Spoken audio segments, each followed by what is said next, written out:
Welcome back to Solynod Hex, everyone.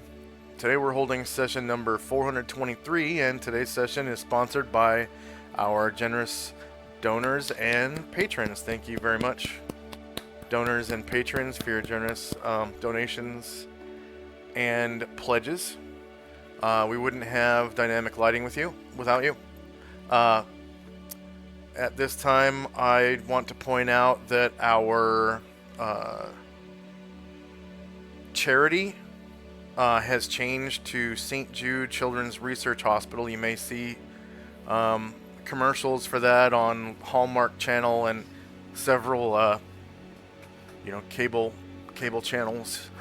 I believe it's in Houston, Texas, and it's the largest St. Jude's facility in the world, I think. And our goal is $100. Players at this time, if you haven't already done so, go ahead and add 423 points to your player character for showing up on time. Thank you very much for showing up on time. And last we left the Order of the Superior Star. They were in the swamp south of Hang Mai, camping on their way to the swamp temple, and several monsters had appeared at approximately 10 p.m. And Dante, I'm going to put your tokens next to the campfire. Actually, I'm going to put them inside of the tower, because that's probably where you would camp. So, currently you're fairly secure, you have cover and stuff. Everybody's right around here. And what was happening last session was we were about to roll initiative for combat, because the creatures began to act aggressive, and they're kind of leaping towards the characters on the shore. When they first appeared, they looked like lily pads, and Anatar, I think it was Anatar, walked closer to them and got within a certain distance and noticed that the lily pads were actually eye stalks. And the eye stalks had 3 eyes on each of them, and the eye stalks started moving around and spreading apart. And then the creature to whom the eye stalks belonged rose up out of the water, and now they are being aggressive. So now we are in initiative phase. Any questions before we start? Alright, I'm going to start up some combat music and we can roll some initiative.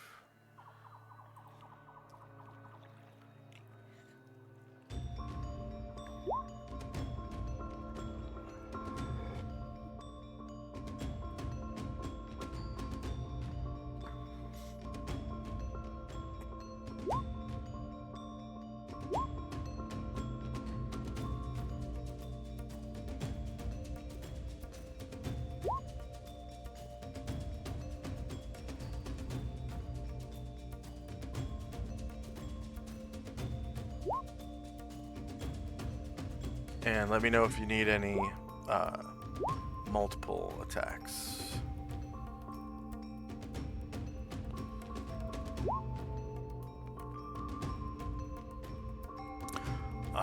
Before combat began, someone cast Enlarge on Yang, the Tyrannosaurus Rex. And so he is nearly doubled in size. I think he's at 1.9 times his normal size, so plus 90%. Is that right, Shandrak? Yeah. Okay. Yeah, level 9, so plus 90%. And whenever he attacks for the damage modifier, you're going to want to put asterisk 1.9. Okay. And then if you have any additional bonuses like +1 or +2 from spells or anything, then after the multiplier you would put +1, +2, because you have to follow the order of operations. Yeah. Right. Okay. And I think Young does have a bite and 2 stomps, so you need Those are actually you know. performed at the same time. They're not technically Okay. multiple attacks. Okay. Sorry, Dante can't see anything at the moment. You would be able to hear what's going on. There's people shouting like they're attacking. They're attacking. Whatnot. Ryer's been playing his song, his music. And That's right, people were shouting out descriptions of what these things look like. Someone said they were giant frogs. They're more than giant, I would say. They look like this. So each one has 4 tentacles. They are 18 feet tall. And says this giant amphibian horror lurks in the darkest swamps and dankest subterranean pools. It has an 18-foot long, 10-foot wide body, and it's yellow on the belly, shading to a light green on its sides, and a mottled green on its back, and thick, bowed, reared legs. 2 tentacles sprout from each shoulder, for a total of 4 tentacles. The tentacles are 15 feet or more long, green on top and yellowish underneath. The creature's nostrils are stalk-like, and its 3 eyes are housed on a protruding, retractable appendage that can be withdrawn. Its eyes are amber with a green tinge and have vertical slit pupils of bright green edged with orange. And that's pretty much it for the description. And does anyone need multiples?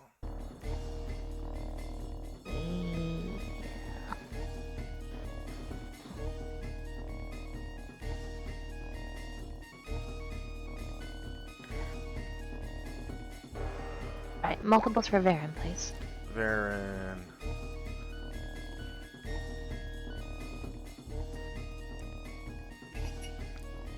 Thank you.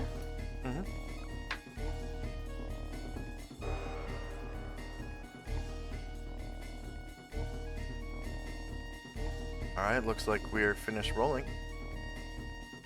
Sorry, just 1 second. Oh, okay.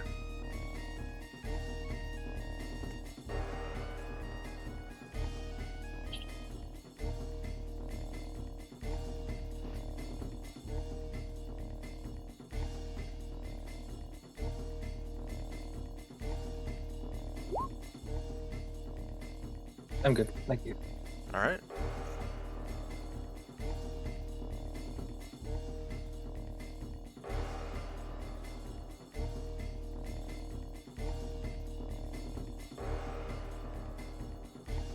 Alright, so Enlarge on the T-Rex has 44 rounds before it expires. Varen has True Seeing Cast. It will expire in 10 rounds. Shanrak cast Protection from Evil on himself, I think. Yeah. That has 6 rounds left. Time now is 10:04 p.m., so they've had 4 minutes to kind of move around in the water since you first encountered them. And Ryer's +1 to hit song will expire at the end. No, it takes effect at the end of this round. I think he has not yet completed it. And then it should be the last round. Yeah, first up is Ryer. Yeah, and he was just playing his heart out. All right, Asher. Asher wants these things to get a little bit closer, so she's gonna hold her action. All right, Anatar. Anatar is going to cast Lightning Bolt at the one directly in front of him, and I don't know if that's gonna impact anything else since it's actually in the water. So what it does is, as soon as a lightning bolt hits something that's in water, the lightning is diverted into the water and it expands to the size of a fireball. Okay.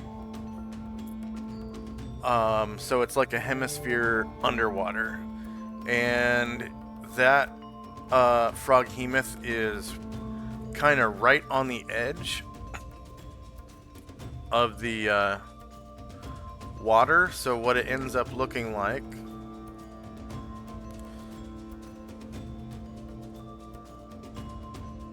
is spell AoE's wizard 3.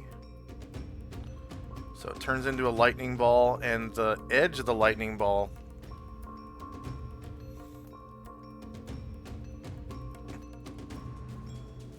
is right at the edge of the water. Okay. Alright, that's fine. And the water is electrified momentarily.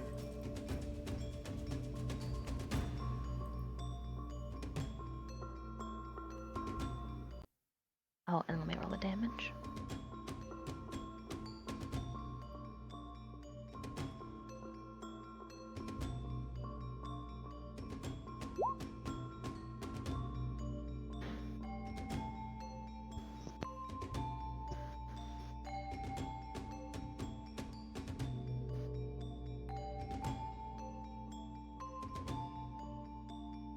And it momentarily lights up the surrounding area for about 60 feet. Any fish float to the top? Probably, yeah, some like, small fish that are not dangerous. Like they're not piranhas or anything. Couple trap. Yeah, Dinner. like maybe some bluegill. I don't know what kind of trout they have in Japan, so I'm just guessing it's bluegill. I'm sure there's some kind of trout. They're like all over the world in freshwater, as far as I know. And so did you go ahead and roll damage for? Okay, good. All right. Did. And then let's see.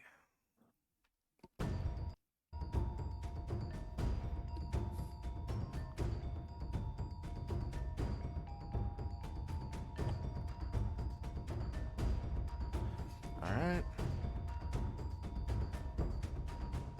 My emojis. So, are gone. that was Anatar, correct? Yes. All right. So, he gains 150 points divided equally among his classes, and notices that this lightning spell has a special effect on the creature. So what it does is this creature is now going to be slowed for 1 round. Oh, neat. But, and let's see, let's take a saving throw here.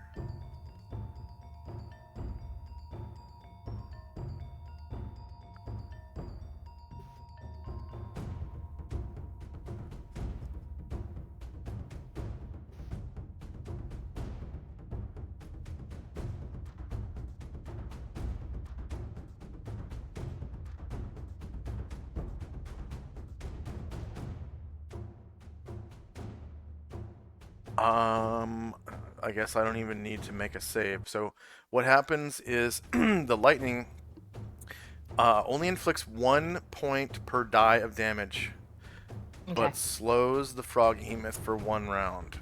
So that was a 10d6 lightning bolt, so the froghemoth will take 10 damage. And I'm going to put, on the turn order tracker, I'm going to put slow 1.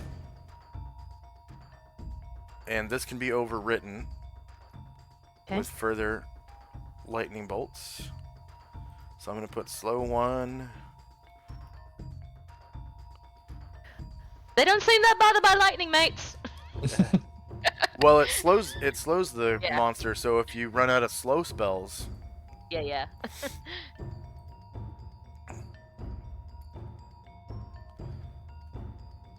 all right, slow 1 and -1 rounds. Okay. And Anatar got full XP for the spell. All right, next up is oh, and yeah. All right, next up is Ithil. He's just holding his action in case he needs to run away from something. I don't know if you've noticed, but a lot of the emojis are missing for me. The ones that you have added to your characters, or The ones where you can say like waiting or prayer or whatever. are you able to scroll up and down? Mm-hmm. Yeah, looks like a lot of them are blank. Oh, they're blank. You might have missed a Yeah, I see Chrome that Same for you? update. Ah. You might have missed a Chrome update or something. I know there was a Chrome update last weekend, for Okay. sure, and I can't remember if there was one this week. Well, I'm just gonna track these on my notes. Okay. Well, I can put them on the tokens for you. What tokens are you wanting to mark? Ithiel and Asher both marked as waiting, please. Okay. Yeah, he just wants the option to run away if anything gets close. Let's see. What does the wait one look like? Oh, soon, right? Soon? Yeah, the Yeah. soon. Okay. That was Ifil and who?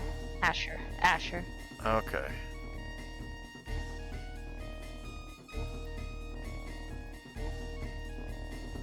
Um.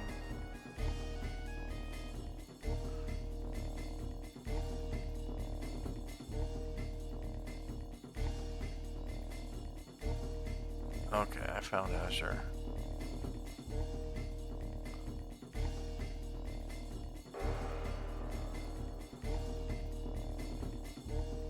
Yeah, it's been so long since I made these.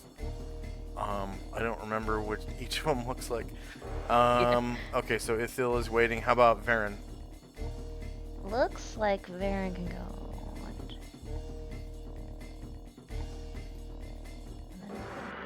9 here and still kind of be on land, but within attack range. And he will attack.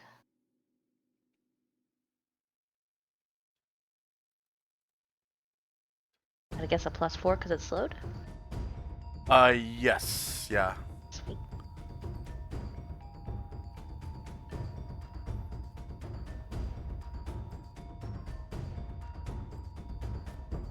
Oh, I'm sorry. I didn't do a High Master roll. Do you want me to do that again? Yeah, yep. Thank you. Because it might crit. Yeah.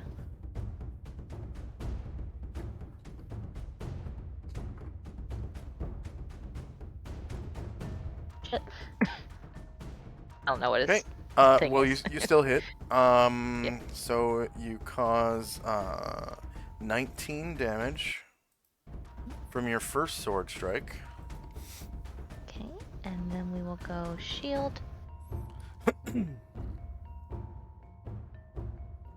Because they are shieldless creatures. Cool. Okay, -3 versus AC 4 also hits, and you cause another 8 damage with your shield. I'm rolling natural fighting.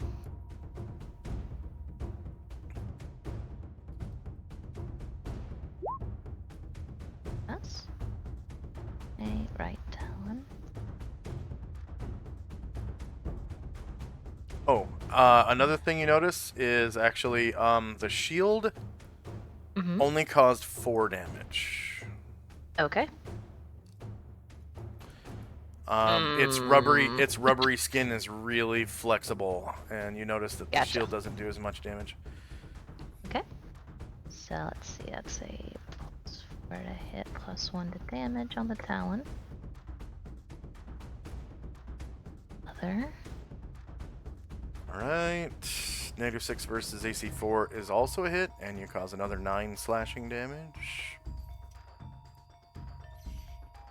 And you manage to crit him with your final claw, -14 versus AC 4 hits, and you cause 14 crit damage Okay. from a slashing. It's 14. And so you can see his health bar is looking pretty sad now that Varen has made contact with him. Next up is Almond. Zalman's going to exit the tower. Is there a door, or can I just move? I guess we didn't say if. Yeah. There's a door Asher, right there. word. I don't know if you saw that ping. There's a door right here, and it has a magic word. All right. You'll go stand by the door and wait until someone opens it. Okay. Yeah. Go ahead. Asher will speak the word, and she was trying to stealth, but now she'll just be invisible, I guess. All right, and the magic door opens when she speaks the word. I think Zalman's stuck in the wall. Is Greece the word? Here we go. I think it was something like a Valgdu. Yeah, something Norwegian. Mm-hmm. I wasn't the one who came up with it. Yeah, it was. It That'll was. be I think he was Swedish. Maybe he was Norwegian. All right, He was that'll be it for him. All right. He was the player that originally created Brian Druid. Next up is Dante, and the door is wide open for you. Okay. He's going to float out on his carpet, just to see what he can see. And when he sees what he can see, he's going to go up quite high to avoid these things. What's their reach, do you think? They have tentacles that are 15 feet long, and they themselves are 20. They're 18 feet tall, so about, I'd say like they could reach about 35 feet into the air. Okay, so if I go up 60 foot, that should get me out of trouble. Yeah. Maybe 50 foot. So you can see what's going on. All right. And then that will do for Dante.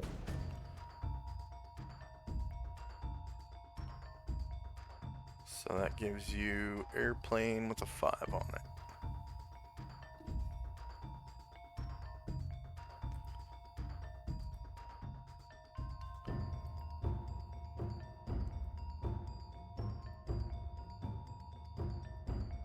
Alright, next up is Jim. Casting prayer. There is a 60-foot radius right there. Everyone see it? No.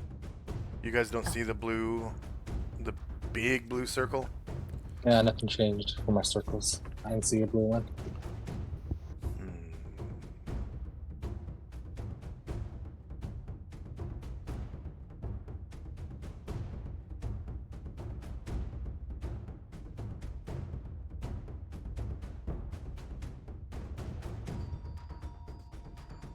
Oh, that's because that's an aura for like one of the one of the tokens.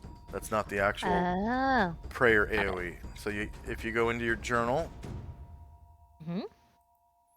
and you go into spell AoEs and priest and P3 and then find prayer, you can drag it right over Your token. Outstanding. Yeah. Ah, much better. Okay. Okay, now it's a red aura. And it looks like it hits this enemy Froghemoth is affected by the prayer.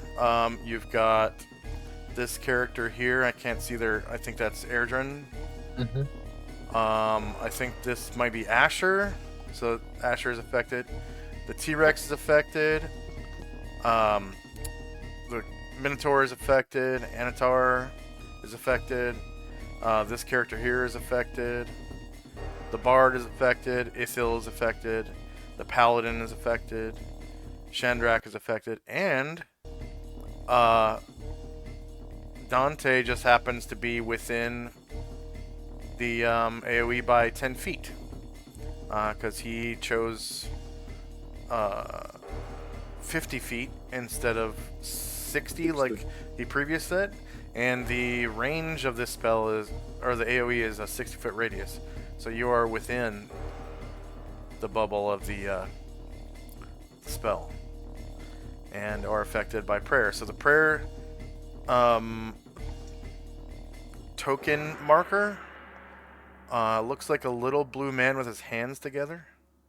And this is going to be prayer 1 because it can be overwritten. Yeah, almost to the bottom. There's a little blue man, or a little man in a blue shirt. Or maybe like a aqua-ish, like a greenish blue colored shirt. And he's got no hair, just a round head, and he's got his hands together. So if you hover over that and press 1. That's one of the ones I'm missing. Do you want to do that on my characters? Or do you want me to just pick a colored dot? I'll do that for your characters, so it's... Yeah, sorry about the trouble. It's still... No, that's fine.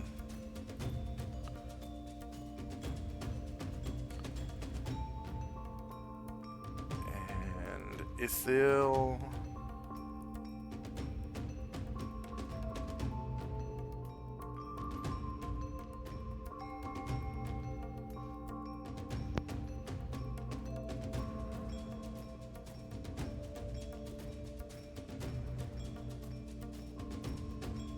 Bambosa.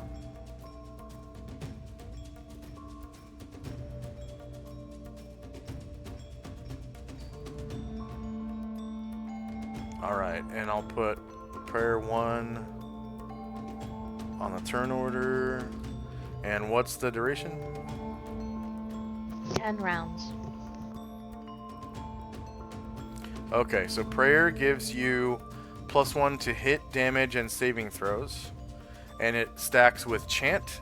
And I forget the name of the third spell. Recitation. Recitation. If there was a priest of this similar persuasion. Yeah, that's right. And it has to be cast by 2 different people. I remember. Yeah, of the same religion. Okay. So that is a prayer of Hera. And I keep trying to tell you how great Hera is, so you know, if anybody is interested, I've got some literature. From the Watchtower Bible and Tracts. No, I'm just... Hera's Witnesses. Let's see. So, Jim gets 300 points for that spell. And the next one is Shandrak.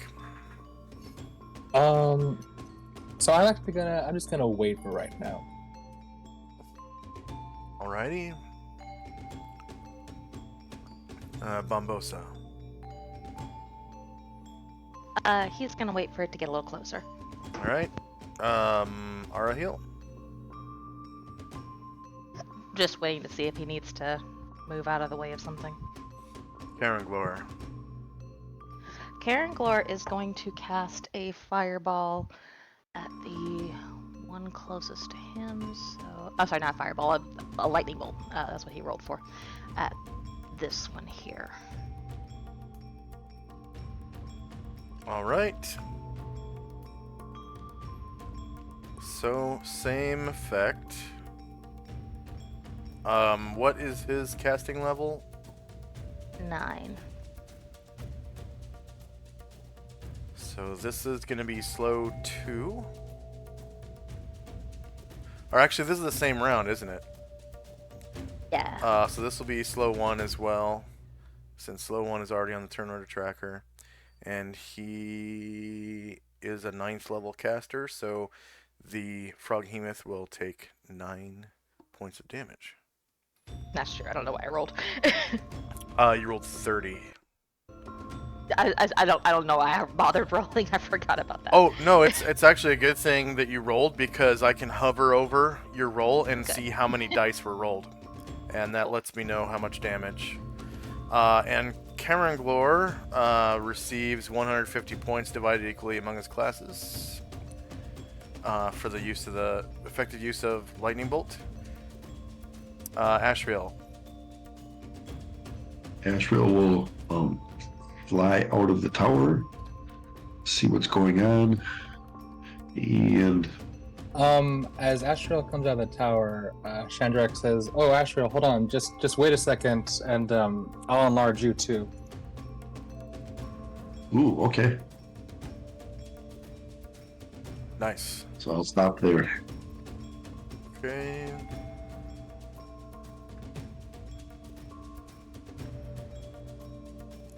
Musashi. Hearing Ryer's song, Musashi was getting antsy, and now he's going to come out.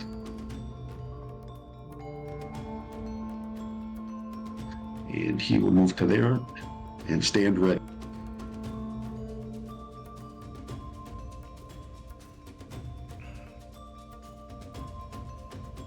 Okay. Next up is one of the Froghemoths. Looks like it's the one to the south. So this Froghemoth leaps out of the water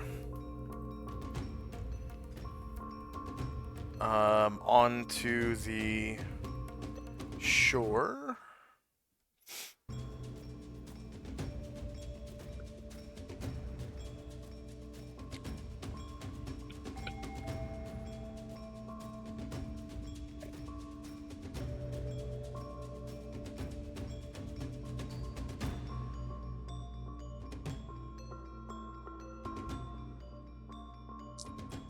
And seems to be waiting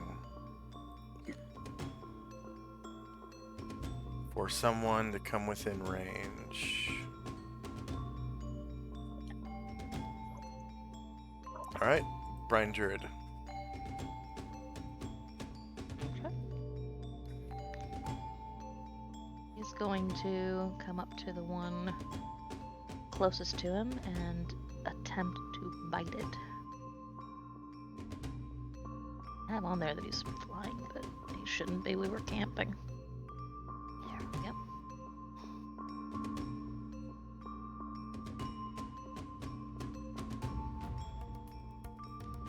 Six.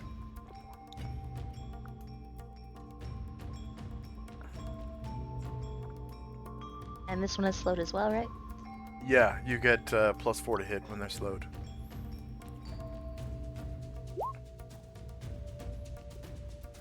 Alright, he's shieldless, so -3 versus AC 4 is a hit. And you cause 19 damage with your bite.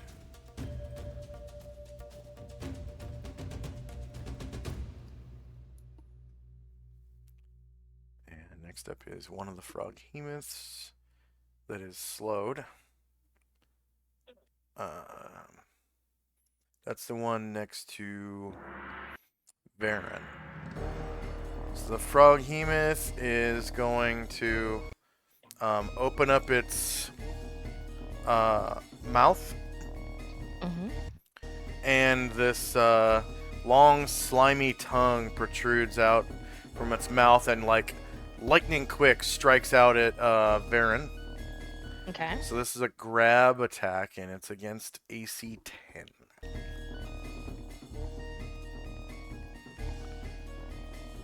And he's slowed. Yeah, so he gets -4 to hit.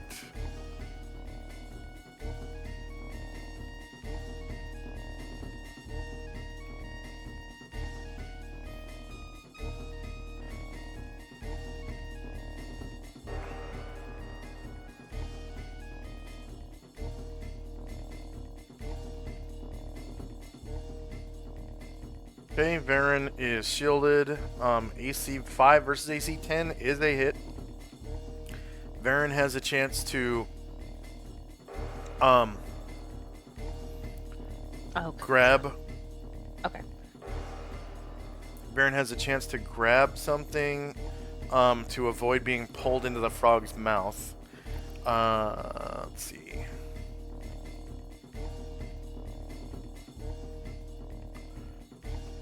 Are there any like large rocks around? Let's see.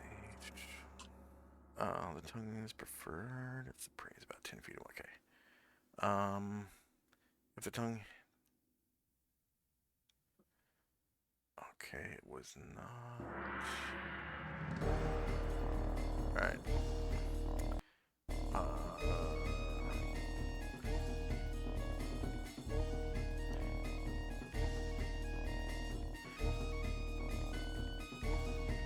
The prey receives a surprise roll. Okay. Okay. So.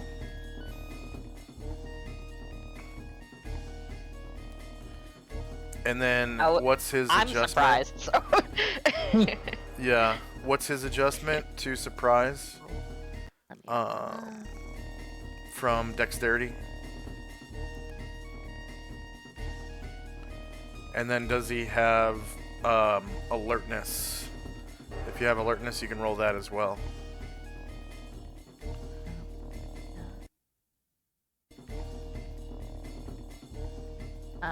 It's no reaction adjustment on dexterity.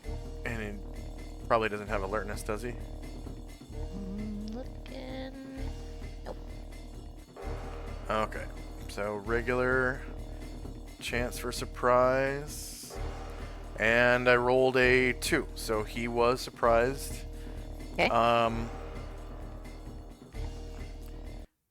And of course the tongue is now exposed.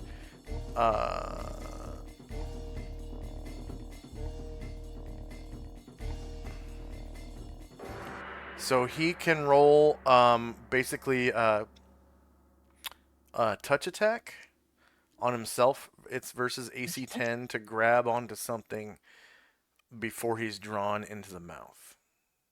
Okay. We'll say there's like a root or something sticking out of the ground that you can grab Gotcha. onto.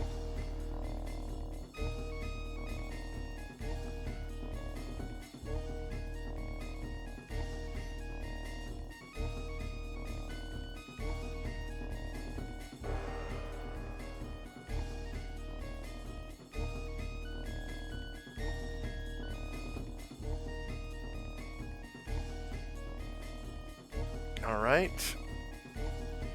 A root would be shieldless, obviously. So -7 versus AC 10 is a hit, which means that you successfully grab onto a root on the ground before you're dragged into the froghemoth's mouth. Now, you need to roll a regular old strength check. Okay. And the froghemoth is going to roll a strength check as well.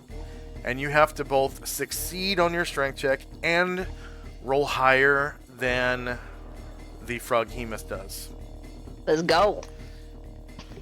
So check. Oh no.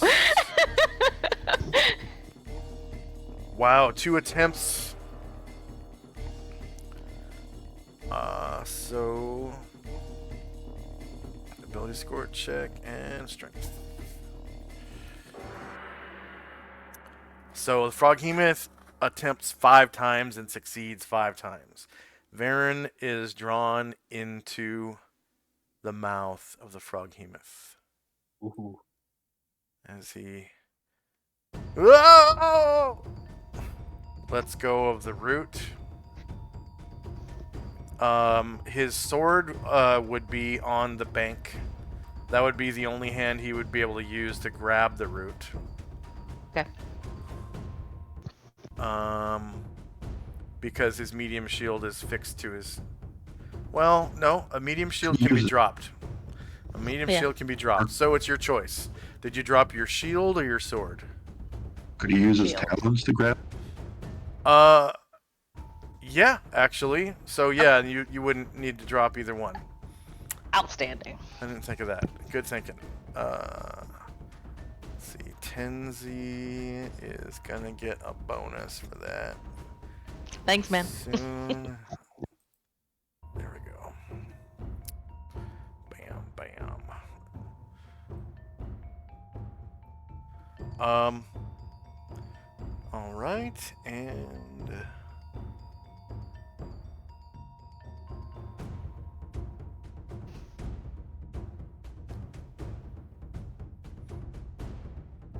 so now Great he takes he ain't damage.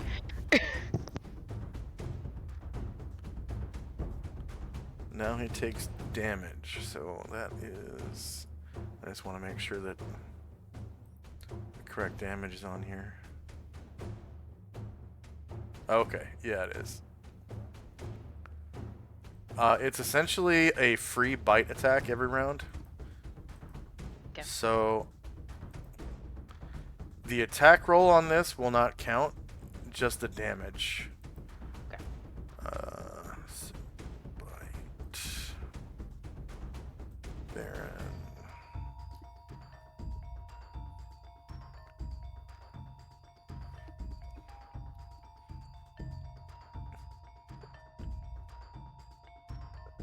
And there was no crit, so it's 31 damage to Varen. That one did hurt. Yeah. And normally it has 5 attacks, so cut in half would be 5 per 2. But you have to round up for monsters, so it's going to be... actually, that's not the way it works. It should be 2 this round and 3 next round. But it still is able to do half its move, being slowed. So it leaps onto the shore, but only half as far as normal.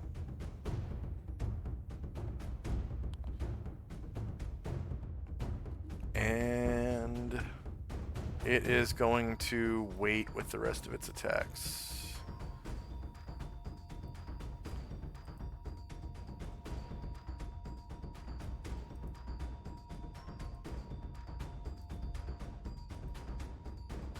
And for some reason, I can't right-click on him.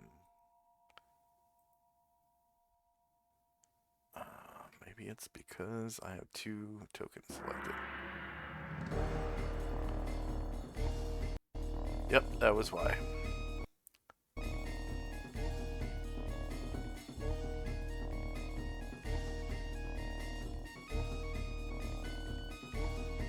Alright, next up is Yang the Tyrannosaurus Rex. Okay, so I think that Yong will. I'll have him move forward.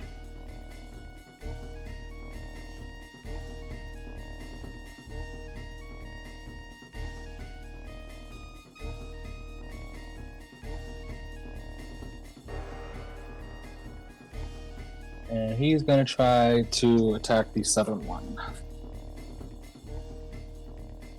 Alright. So you get a bite and 2 stomps right now.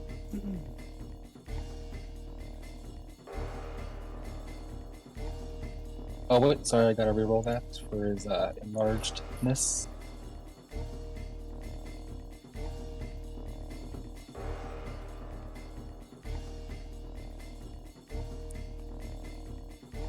And at the same time, this Froghemoth is going to do 2 tentacle attacks against Yang.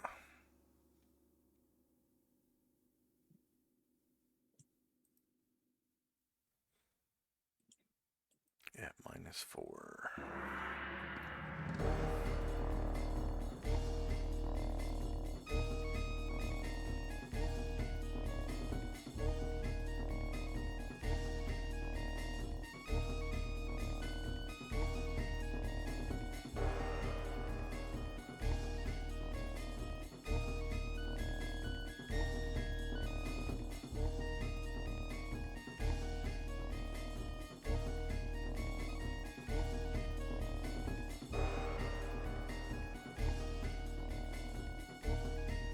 Okay. The Froghemoth is shieldless. 5 versus AC 5 just hits. Oh, no, that was the wrong attack I'm reading. So Young Tyrannosaurus Rex, Gargantuan Bite, that was the one you wanted to reroll? That was the reroll. Okay. Okay. So shieldless, you managed to roll a natural 20 and crit the Froghemoth for 56 damage. And at the same time, the Froghemoth attacks with his 2 tentacles against the shieldless T-Rex. 5 versus AC 5 is a hit, causing 8 damage to the T-Rex. And the second attack...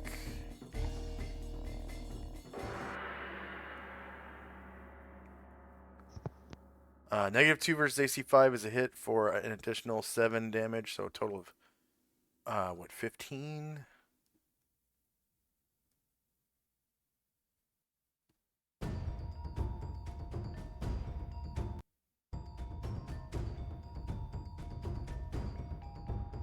So just type in 75 and then click and then hit enter.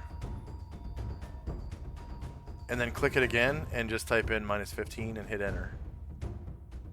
You don't have to type in the total HP first. You don't have to put 75 -15. You just put -15 enter. And it should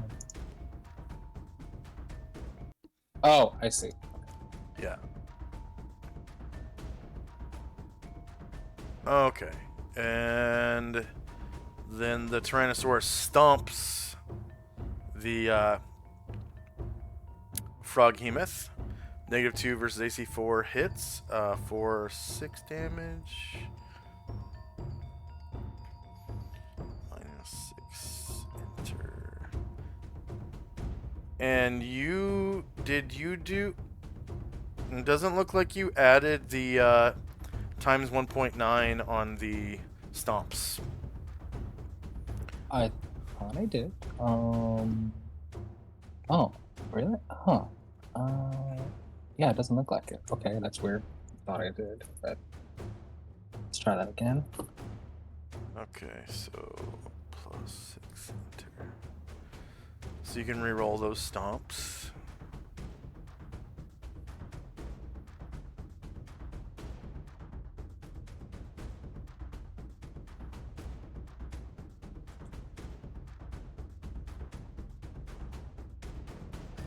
Alright, shieldless -2 versus AC 4 hits. Oh, it doesn't show it. Okay, that's what's going on. Oh, okay. Alright, so we'll take the first 2 rolls, which is... Yeah, they both hit, so you caused 8 and 9 damage for a total of 17. Oh no, those are the crits, sorry. 6 and 3 for a total of 9.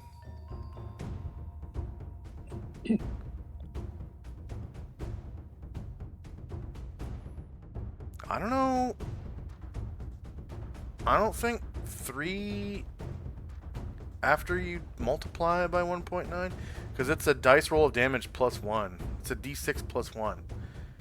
So that, well, it does round down. So if you roll a 2, it would round down to 3. Okay. Yeah, alright. So that's a total of 9 damage to Froghemoth. -9, enter. Alright, the other Froghemoth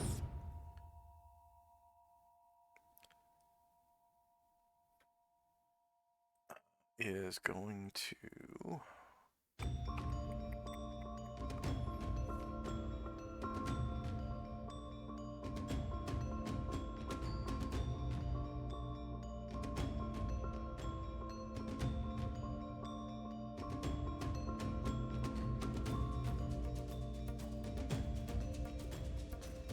Froghemoth is gonna try to hit Brian Jared with its tongue. -4 to hit, so tongue grab. Brain Druid. It is versus AC 10. Let's see, short or melee.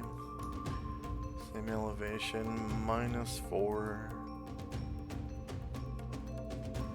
And it doesn't do damage. So Brain Druid is shieldless.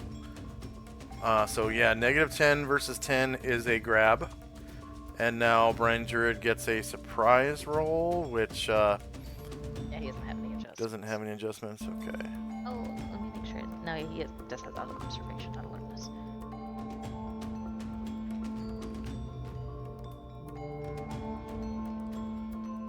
So he's not surprised. He just saw it happen over there. Oh yeah, if you're not surprised, you get to grab onto something. I wasn't supposed to give. I wasn't supposed to give Varen the ability to grab onto that root. Okay, so but Brian Druid Didn't work out does. anyway. Brian Druid Okay. does. Yeah, it didn't work out anyways. Oh, Brian Druid does. strength check.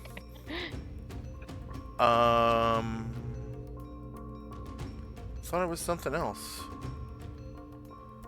It was a different. Wasn't it a different roll to grab onto it? 2 hit. Yeah, it was. Yeah, it was a touch attack Ah, my versus bad. AC 10.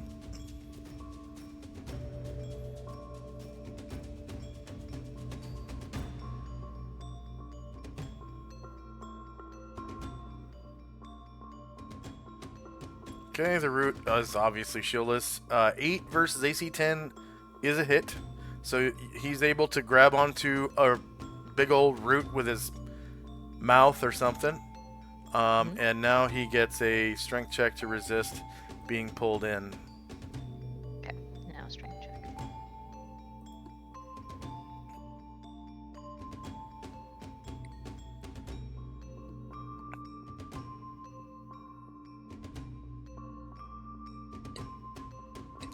Oh, wow. Okay.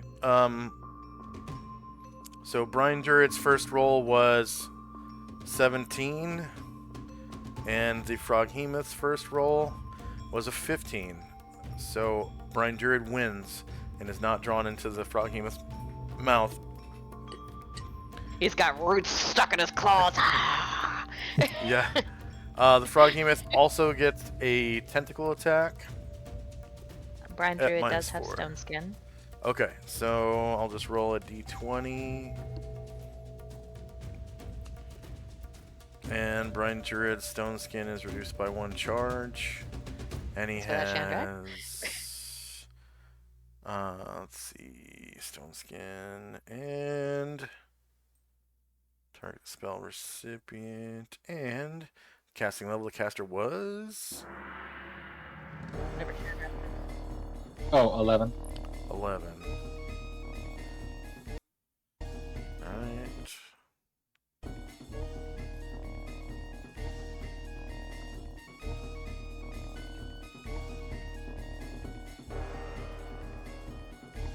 Alright. Next up is Erdrin Danner.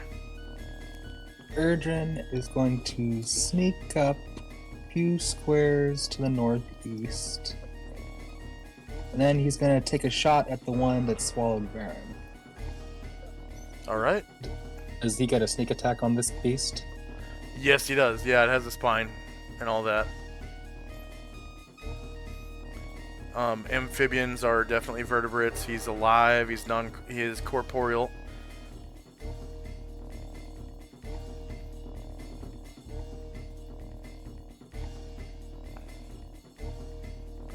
That was on the T-Rex.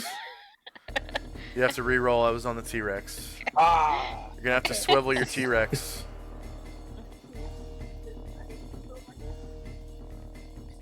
Yeah, it looks like that small medium damage exploded a couple of times. Yeah. Yep. 25. Yeah, probably exploded like twice. Yeah. Maybe 3 times.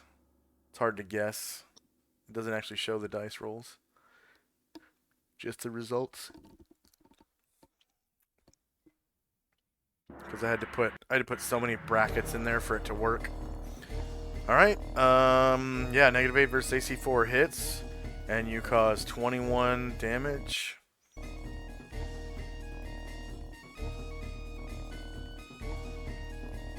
And are now visible in a puff of smoke.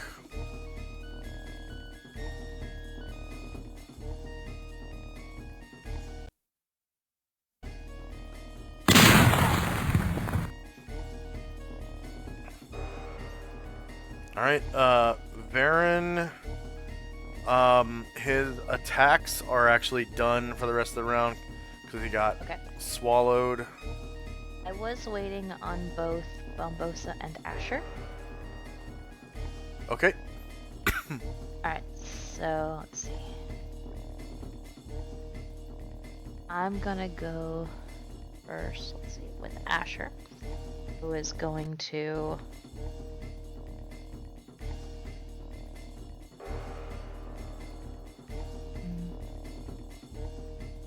an 11. She'll be here. She is invisible, not stealthed. Does he possibly know she's there? No, these creatures are super stupid. Alright, just going for the backstab.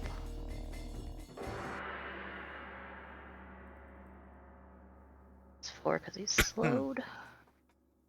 Oh, no, +5 because she's got prayer. Roll that. Oh, let's see. This, 1 second before you do that. Sure. This Froghemoth that has Varen inside his mouth has a tentacle attack that he's going to make against the T-Rex. Okay. So attack, tentacle, T-Rex. I'm guessing the T-Rex is not going to spin around and take an extra attack. Oh yeah, no, yeah, he'll stay Okay. where he is. So this is going to be back attack. Shorter melee, same elevation, and this one is slowed, so it's -4 to hit, but it is a back attack. So 1 versus AC 5 is a hit. The T-Rex takes another 8 damage, and now you can complete your backstab.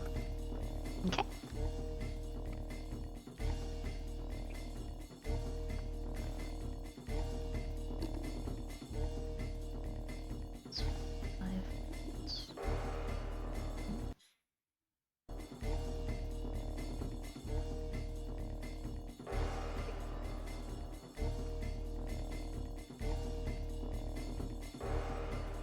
Alright, and which was the target? The Froghemoth that has Varen. It looks like the target was the T-Rex. Alright, yeah, Oh, no. I'll move him. So, yeah. Moving forward. Yeah. Sorry, I'll redo that. I'm just going to put the T-Rex to the back, so he's under all the tokens. There we go. Try again. That won't happen again. He is very big. Yeah.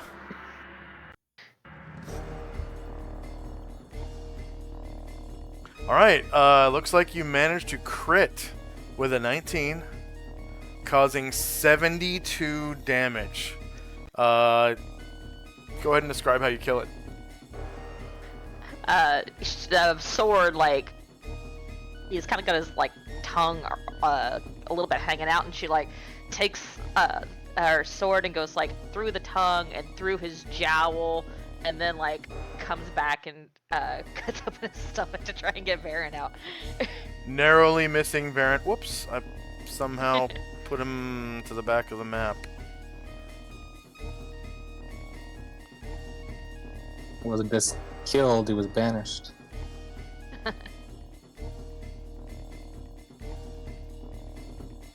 Killed him so hard, he's not there anymore. Yeah. There he goes. And Varen is ejected from his mouth. He's got, like, stomach juices dripping off of him, and he looks very irritated, and there's, like, smoke from where it was on his wings. Let's see. Tenzi was casting a spell, it looks like. Yeah, before he goes, Ashriel was waiting for Shandrak. Yes, so Shandrak had to wait till the end of the round to change his spell. So if we're there, Shandrak will cast Enlarge onto Ashrael now. Alright. How many inches does Ashrael have?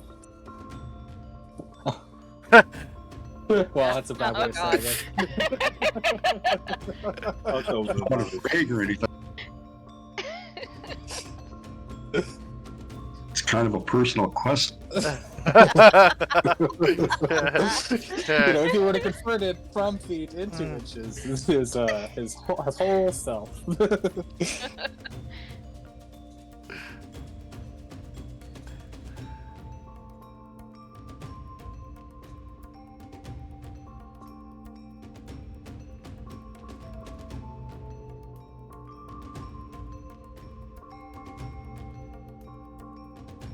72. Okay. Yeah.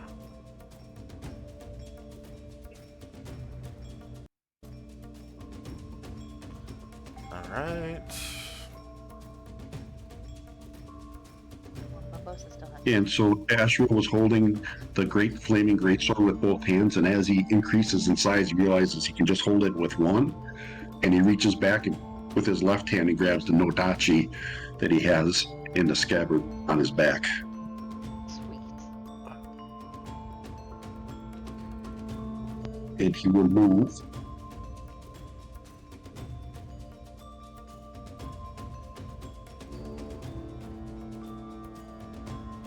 soaring up into the sky 20 feet.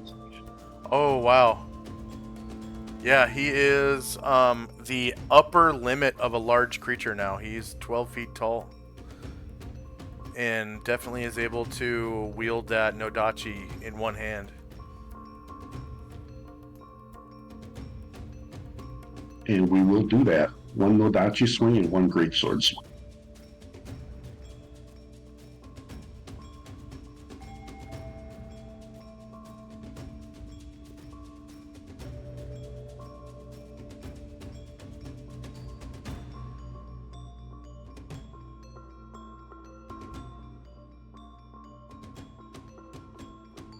And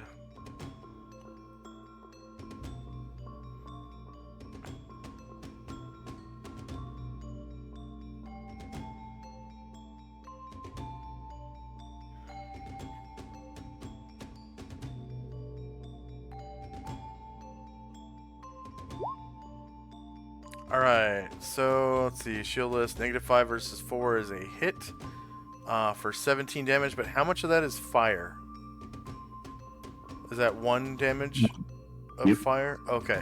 So you notice only 16 damage occurs, but it's able to kill the Froghemoth. So go ahead and describe how you. So as he starts flying and getting larger as he flies across the ground from the spell, he pulls out the two swords. He just swings with the flaming one right on its top of its head. And he wanted to swing at the other one, but he fell before he could swing the other sword. Okay. And then Tenzi, right? Yes. So Tenzi was going to bless everybody inside here, but they all left. Oh, he will. He'll cast a bless, and he'll center it. He'll center it on right below. Yeah, Below that's Dante. the cool thing about Bless is you can cast it anywhere you can see, and from there it has an area of effect. So you can kind of guess.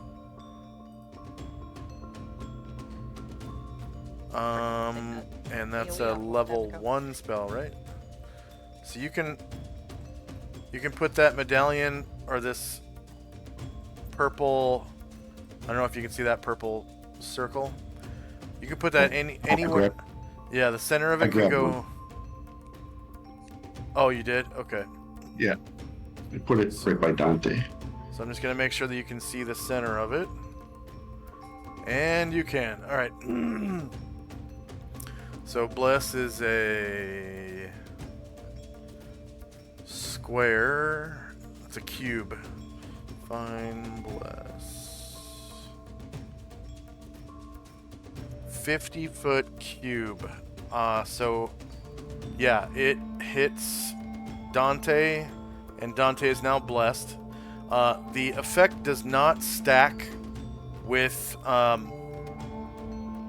prayer, but the effect may be a longer duration than the prayer. So this one is 6 rounds. Also, Musashi is affected.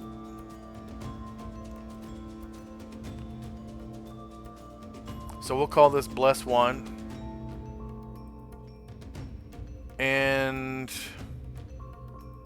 it will last for 6 rounds. So Bless is the little pink-faced man. Actually, it's not a man at all. It's just a pink face with a halo around it.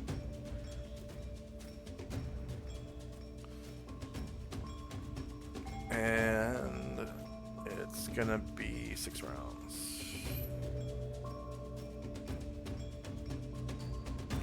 Actually, I might. Okay, yeah.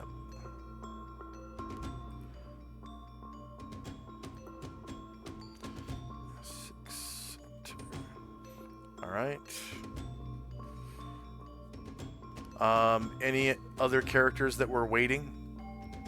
Yeah, Bombosa no longer has a target, but he will try to move silently closer to the last remaining target.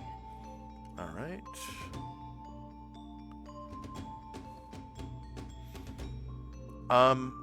He does have a target, but it's in darkness.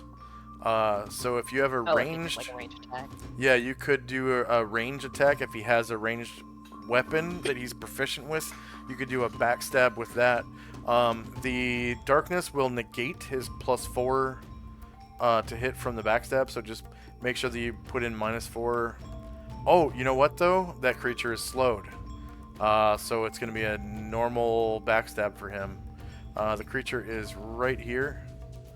Okay, If yeah, he let's has go... a missile well, yeah, weapon. and it is the last of the round, end of the round. Yeah, okay, so he'll go short bow instead.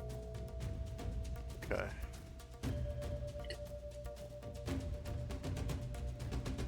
Right, so he will attempt to backstab. The short bow.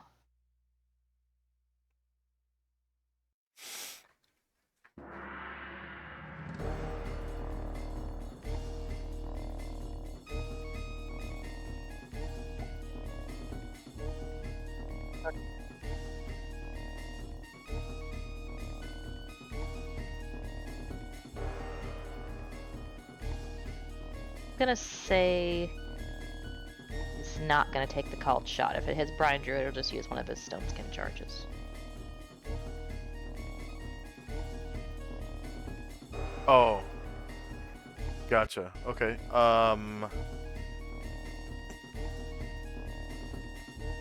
Let's see. Brine Druid is large, and the Froghemoth is huge. So roll D5. If it's 1 or 2, it's Brine Druid. If it's 3, 4, or 5, it's the Froghemoth.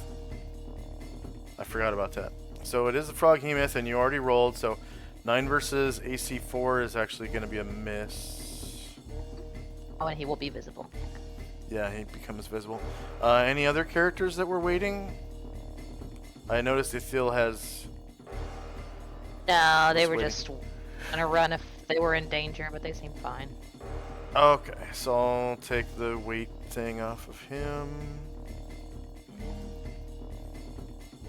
And I don't see any other weight things except for the Froghemoth that's dead, and I He'll forgot be waiting to... forever. He'll be waiting forever, yeah. I just forgot to take that off when I made that second attack against the T-Rex there. So I will take that off now.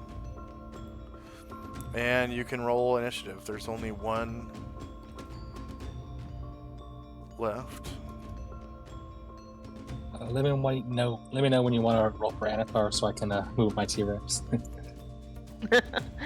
Anatar is actually think above the he's at the T-Rex back. now. Yeah. Oh, okay. Okay, cool.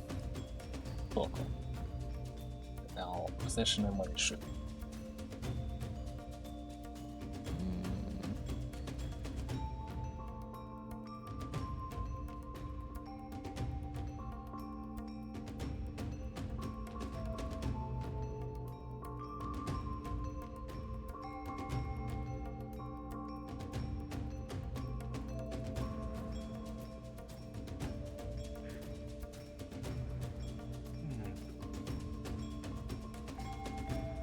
So this monster's tongue is exposed right now.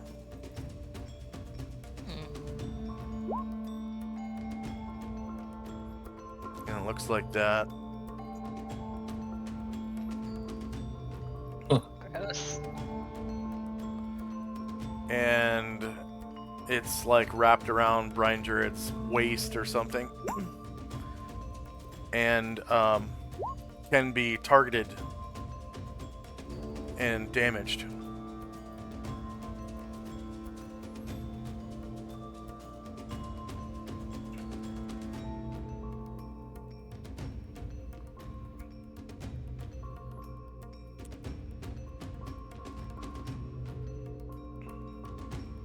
Please have another attack for Inotar.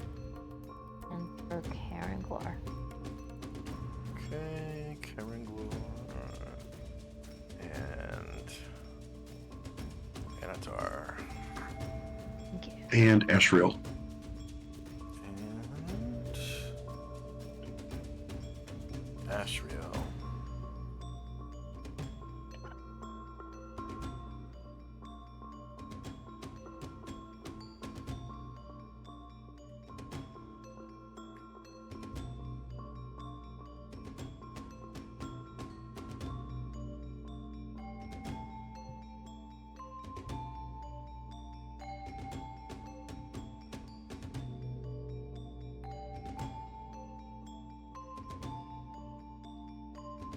Waiting on Anatar's last attack there.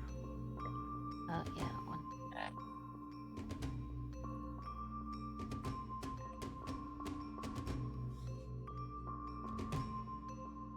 Yeah, I have to populate all of them.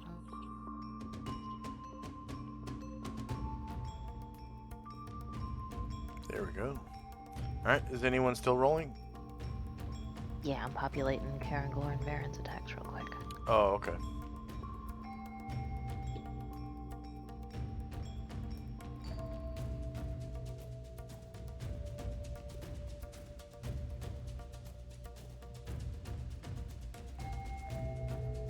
Okay, done. Alright.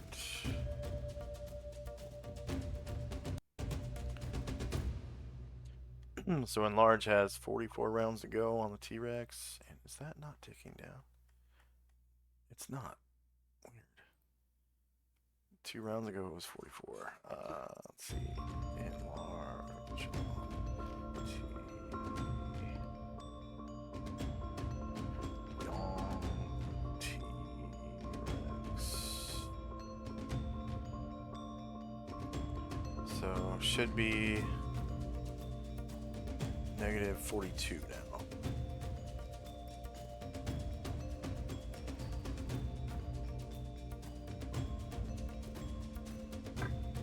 Alright, Varen's True Seeing has 9 rounds left. Prayer has 9 rounds. Prayer 1. Chandrak's Protection from Evil, 5 rounds. Bless 1, 5 rounds. Time now is 10:05 p.m. And the creature is no longer slowed. That was one. Oh, sorry. No, it will be slowed till the end of this round. So this is 0 round for it. Okay. Because they get 1 full round of being slowed, including the round in which they are slowed. And now Ryer's +1 to hit song takes effect. So that is how many rounds does it last? 11. Okay. And it's everyone in the yellow circle is affected by that who was not in combat. So that would be Ithil, Zaalmond, Chandrak, Musashi, Dante, Arahil, and I think those are the only characters that didn't actually attack. Jim? Who? Jim? Jim. Yeah, Jim. He cast prayer. Yeah. Oh, okay, so that's right. That's not technically combat though, because it's not attacking. So Jim is affected. You have to be kind of specific on, what combat is or is not. So I think buffing people. Well, he debuffed an enemy as well. Oh, true. Yeah. Okay. Yeah, I forgot prayer is also. It's a two-way street.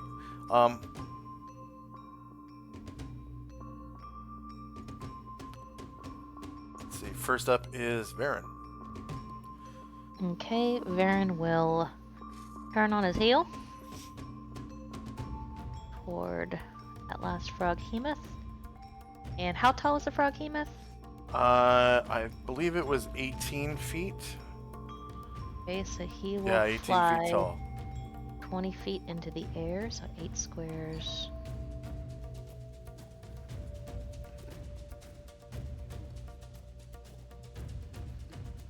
He's maneuverability class C, so in order to get up 8 squares, he would have to move forward at least 8 squares as well.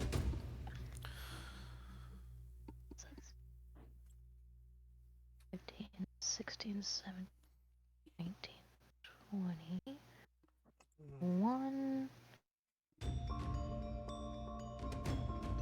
2, 23, 24, make a 90-degree turn.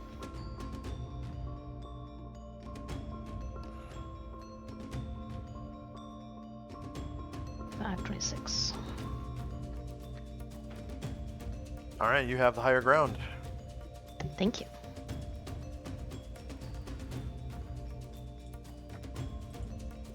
Higher. Are you attacking the tongue or the main body?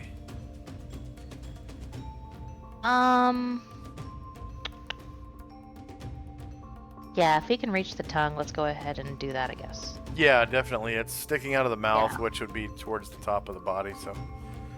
Alright. So he's slowed. And all you have to do is actually physically target the tongue token. Oh, yeah.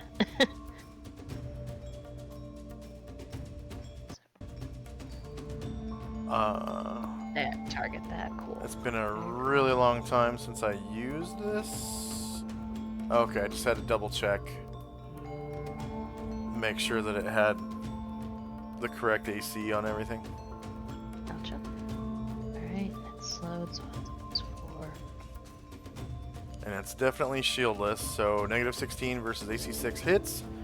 And you cause 13 damage to the tongue, severing it. And Alright, so Brian now Druid just follow- kind of drops to wherever he was at, and the tongue goes limp and falls off of him.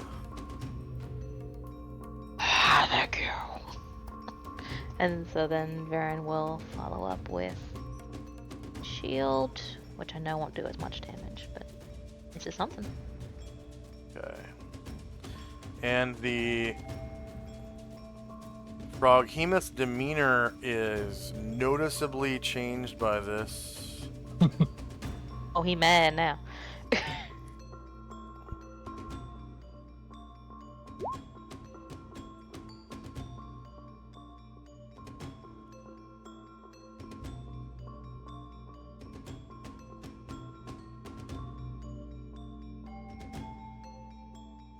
Right.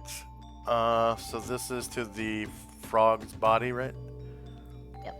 So I believe it shieldless. doesn't get full damage. Yeah, it gets half. -6 AC 4 hits. It would normally cause 9 damage, but only causes 4 this time. And we're going right talon.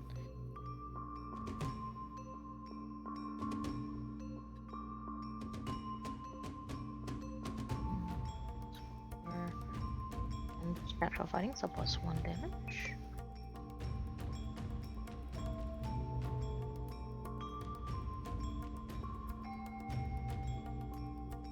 And then left talon.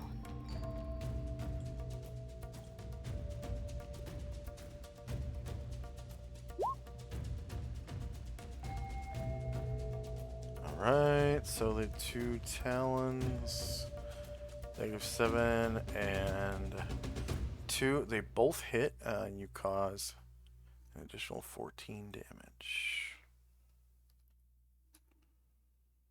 So both of those. And next up is Asher. I don't think Asher can get there. Let's check. Nah, that's way far away. And no missile weapons. There are two. Yeah. There are 2 buddies next to him, so it's gonna take a die roll of like it's gonna be D6. You got like a 50% chance of hitting one of your buddies. Yeah, she does have a short bow, but yeah, okay, she'll wait to the end of the round and then probably change what she's gonna do if it's still alive. All right. You can shoot your short bow since you don't have missile attack style. You can take because it's a missile attack. She can move a half move and make 1 missile attack. Cool. Okay. Later. And Tenzi. Ted has blessed some people at least, and now he's going to come out and see what the commotion's all about. And he's going to jog.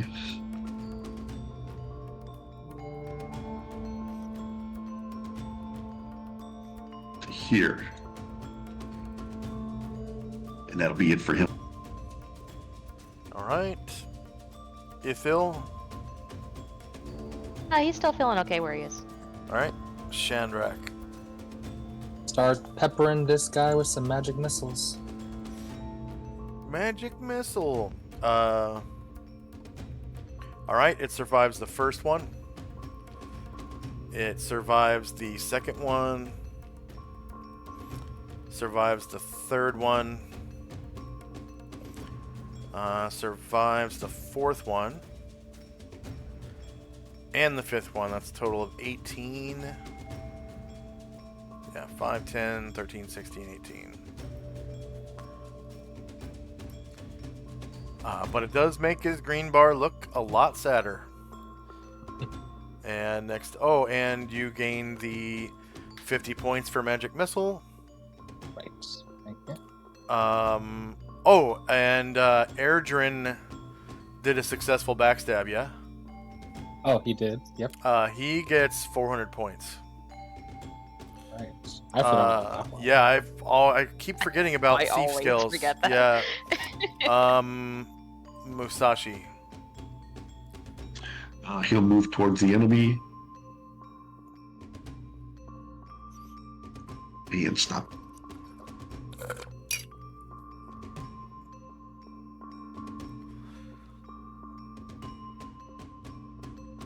And Zalmond.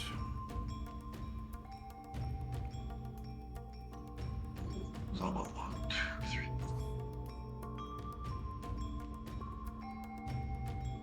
He's gonna move up to here. Actually, he's gonna jog. He's gonna get behind Varen.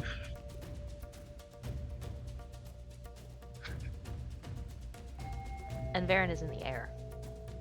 Okay. I'll have to jump then. He'll stop there. All right. Dante. There's not much Dante can do. I think he's going to maybe reposition himself a little bit over here just to see what's going on. He gets some popcorn out, I think. So that'd be it for Dante. All right. Karanglor. He's gonna come 6, 7, and take a swing swing with his long sword. He is using Blade Song.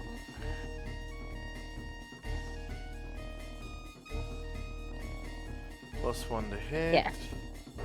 Yeah. Maybe if they spend an extra Oh, slot, which I did yeah. today. Okay. I'm- +2 to hit.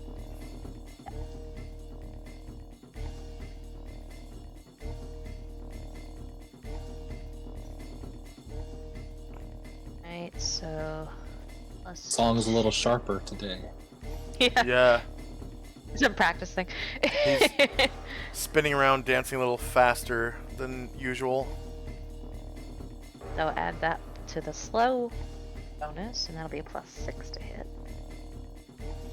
I think the perfect example of Blade Song is in it's like, I think, the second Hobbit movie, where the Grey Elf King comes out and he actually does some sword fighting in one of the scenes, and it looks like he's dancing. He's just like spinning around, slashing orcs and stuff. Perfect example of that. All right, shieldless AC -10 versus AC 4 hits, causing 15 damage with your sword. Blade singing and Ryer. Ryer, it's too far away to get in the action, but it's just gonna move a little closer. And Brian Druid, who is now free from the tongue. Eat me, will you? I'll eat you!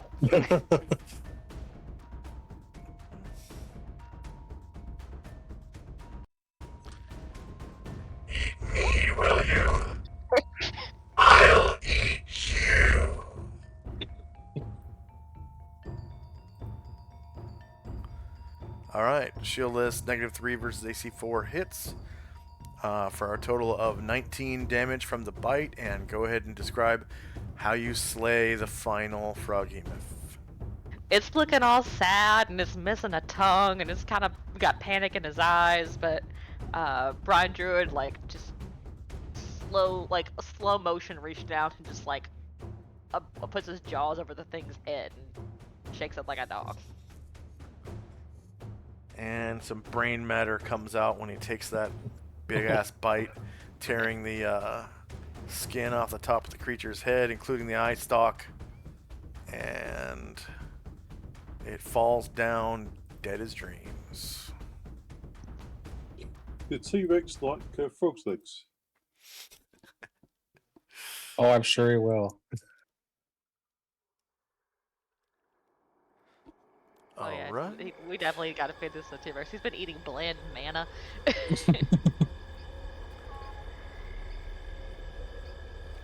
And the ambient sound of the swamp sounds like this.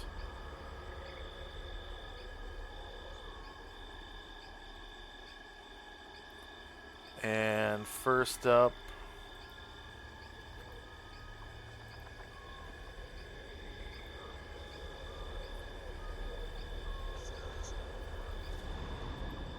oh, I guess that's going to be the end of the round. Okay. So, yep, end of the round. I'm going to reorder the turn order tracker. That's 41, enter. So, time and spells. First up is Asher and Company. Asher wheels away invisibility. And kind of jogs over to Varen and says, "Are you okay?" Says, "I'll be fine." And he starts, like, his hands light up with a flaming orange-yellow light, and he begins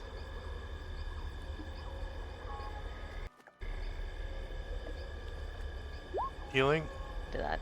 Yeah, he's gonna heal himself. But he'll do that next time since he spoke. And yeah, Asher look when Asher hears Dante say something about like if the T-Rex likes frog legs, she says, maybe we should make him smaller first. It'll go further that way.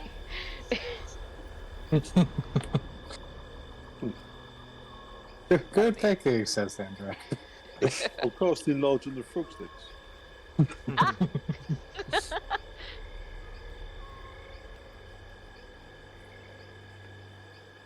That'll be it. Super Alright. sized. Yeah, super Oh, no, size me. Sorry. Yeah. Hmm. Jim is gonna come stand next to the T-Rex and like really slowly, really tentatively puts a hand on his giant haunch.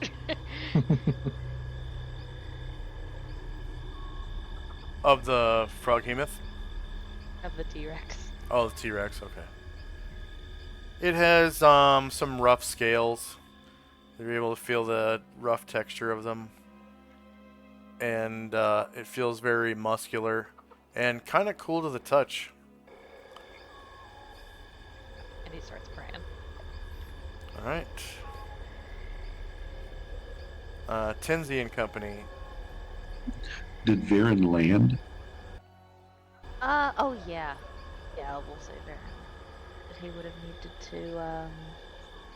needed to turn and end up here. And then he'll be landed.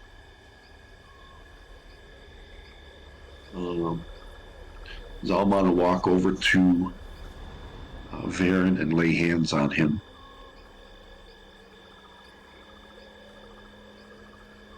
"16 hit points back."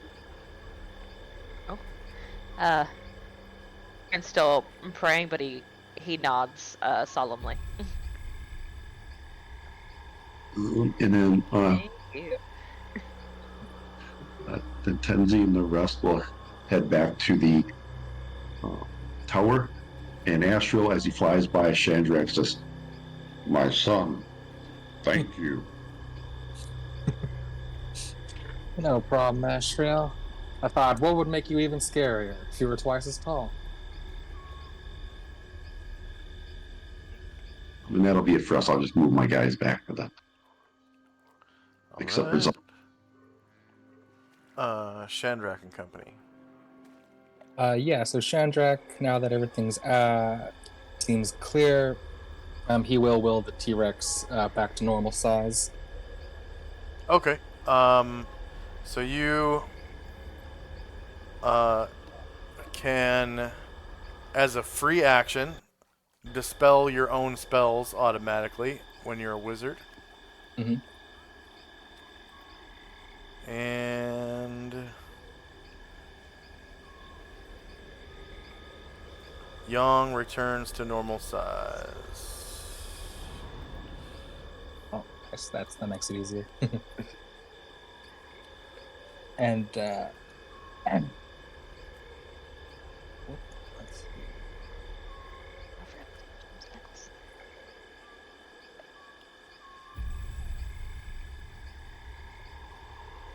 So And when Gargamond, yeah. Oh, go ahead. Gargamond, seeing Jim comes up, kind of holds Young back from continuing on its meal, and just it's like, no, hold on, just stay there. We'll get to that in a minute. So Jim- Easy boy.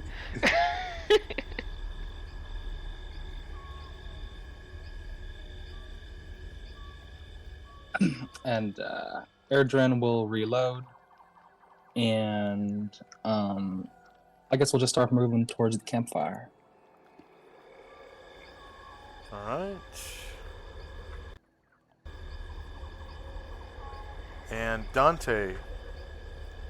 Did we see where these monsters came out of the swamp at all? Or roughly? Yeah. They were Sort of in a confused. group, a gaggle, right here Okay, when can Dante, they were first noticed. Yeah. can he sort of come down a little bit from the heights he was at to about 20 feet and sort of see if he can maybe see a nest or any sort of things they may have stored in that part of the swamp? So the swamp water is extremely murky. It's like green on the surface. It has green stuff floating on the surface, and it's really hard to see into the water. Are there any little islands or anywhere where they might have stayed? It's possible. It's possible. Well, he's going to have a look for those, see if you can see any islands or anything of interest like that. No, Okay. that's it.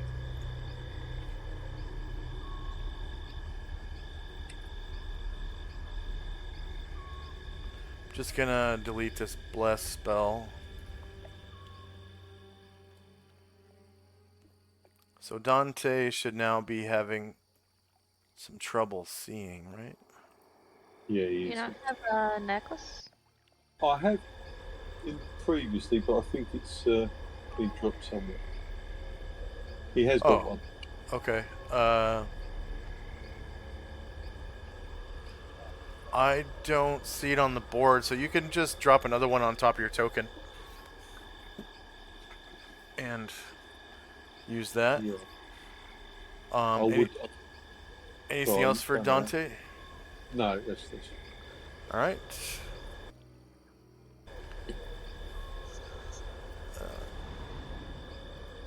So I'm just gonna remove the enlarge counter because that's been dispelled. So Ryer's +1 to hit song has 9 rounds left at the end of this round, and there's other spells and stuff. And time now is 10:07 p.m. And slow 1 is gone. The enemies are dead. So now it's Asher and company. Alright, Jim will cast a Cure Light Wounds on Young.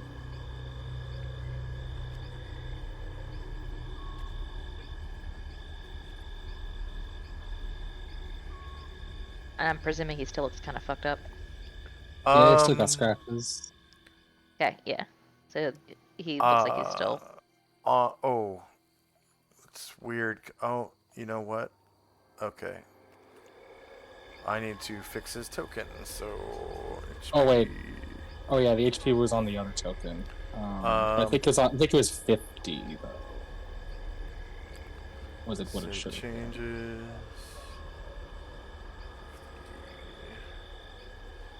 Okay. And then I'm just gonna resave this token to his character sheet because I changed.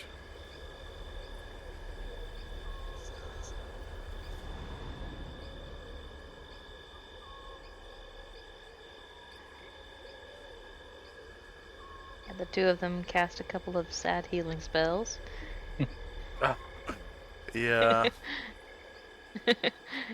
And Asher's gonna come over and look at this Froghemoth and just kind of look over him and she doesn't see any pockets where he might be carrying some treasure or anything, but just kind of looking over, see if there's anything that looks valuable to the naked eye of someone who doesn't hunt. All it has pocket-wise is like its orifices. It has a big old mouth and probably an anus somewhere, and like probably some kind of weird reproductive cloaca-like orifice. I don't know anything about amphibian She kind of reproduction. pries So. the mouth apart and like looks down and considers the anus, but then shakes her head. Well, nah. What if there's a diamond? Let's see.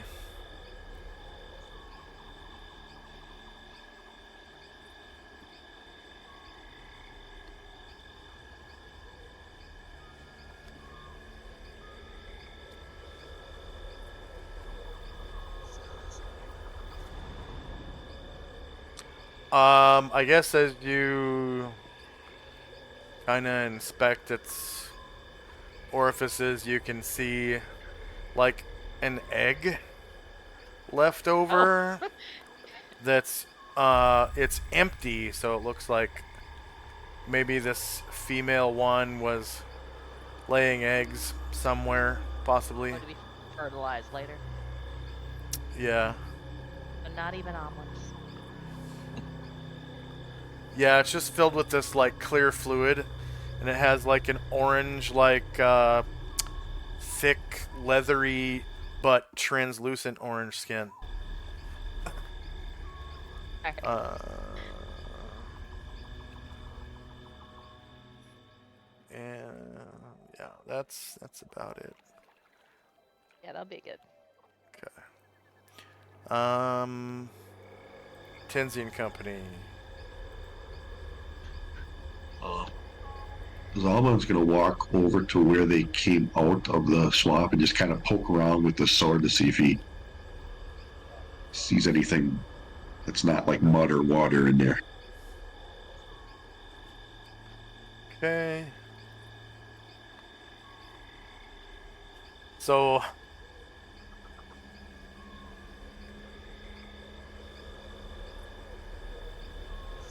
like among the lily pads and green flaky stuff growing on top of the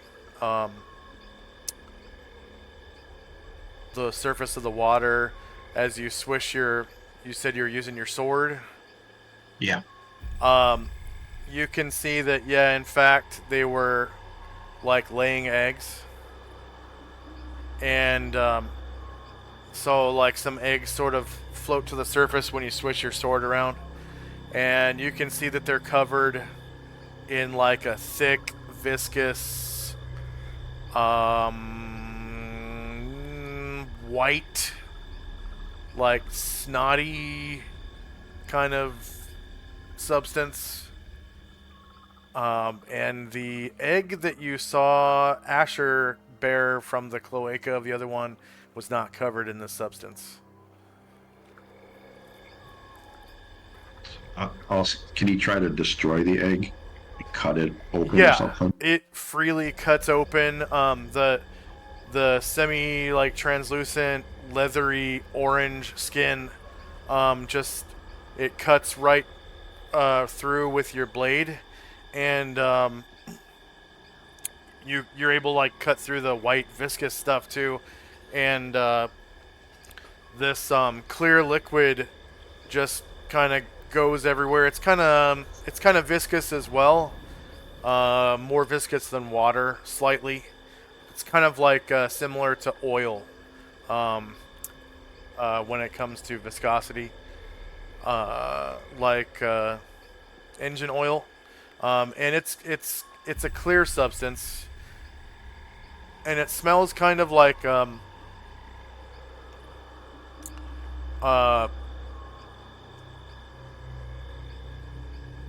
matches when you cut it open. What's that? What are match heads made of? Like sulfur? Sulfur. It smells sulfury when you cut it open.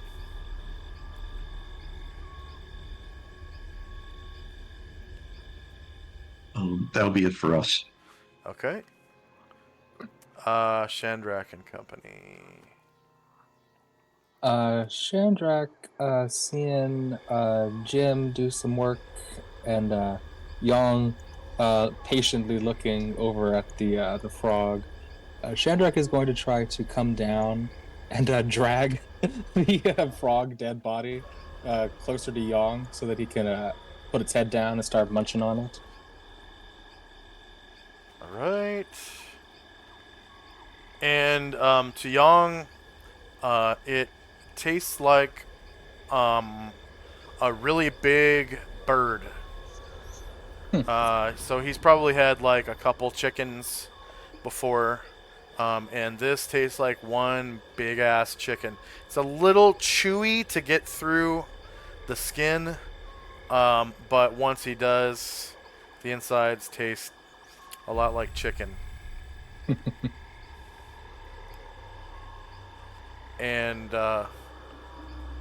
he's able to kind of gorge himself on this the meat of this enormous frog. Anything else for Shandrak and Company? Nope. Just yeah, Gargamon's just patting the dinosaur and looking over to Jim and saying, "Thanks, Jim." He kind of nods, but he's still mumbling prayers under his breath.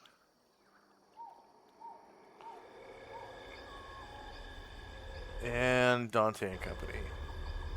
If Dante can't see any sort of islands or anything like that, Oh. he's just going to. I didn't drop your necklace.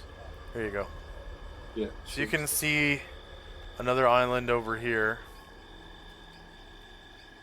Okay. He's going to across go the up. water. Yeah, he's going to go up to about 70 feet and go over there and see if he can see anything. All right.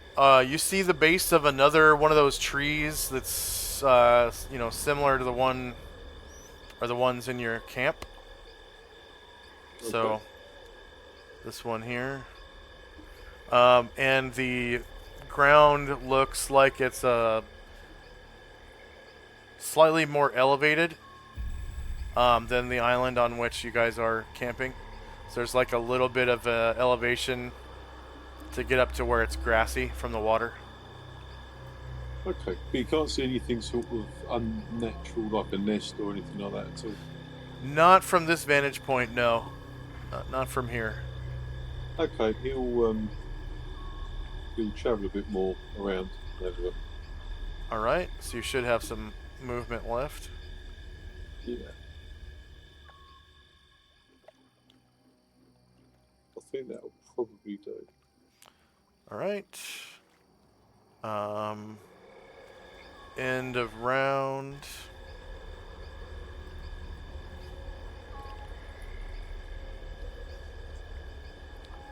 And we've got spells and time. And first up is Asher and Company. Yeah, Varen and Jim are going to cast healing magic on any targets this last round.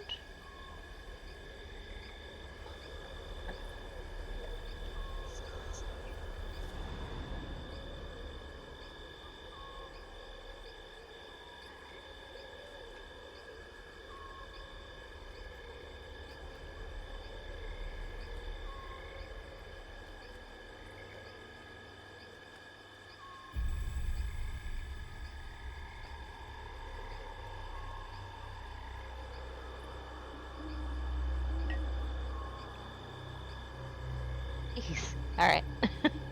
Another 1 to the Tyrannosaur.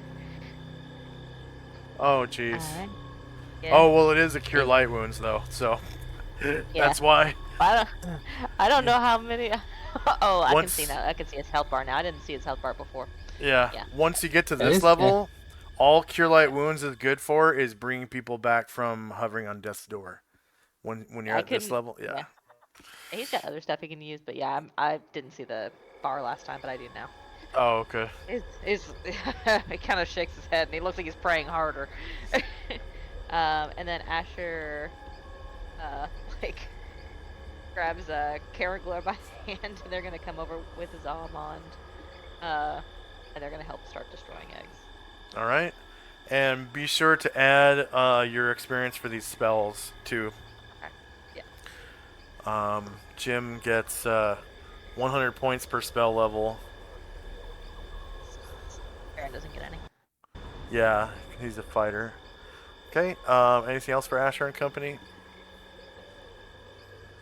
All right, Tenzi and Company. Zalman will continue stirring around in the water and the muck to see if he finds any more eggs. If he does, he'll destroy them. Yeah, it looks And like the there's rest a of 'em- clutch of them down there. Probably about 30 eggs. You kind of stir them around in the water with your sword. And they're all covered in that white viscous stuff. So he'll try to destroy as many as he can reach. You're able to easily destroy all 30. You just kind of cut them up like grapes on a plate with your sword. They cut easily with your long sword. Okay, And the water that'll be fills a with. press. Okay. The water fills with that stinky fluid from inside the eggs. And Shandrak and Company. Um. So.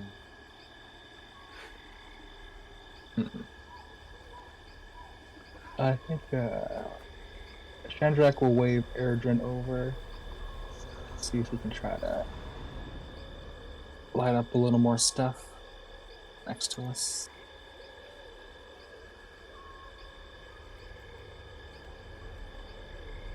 Um.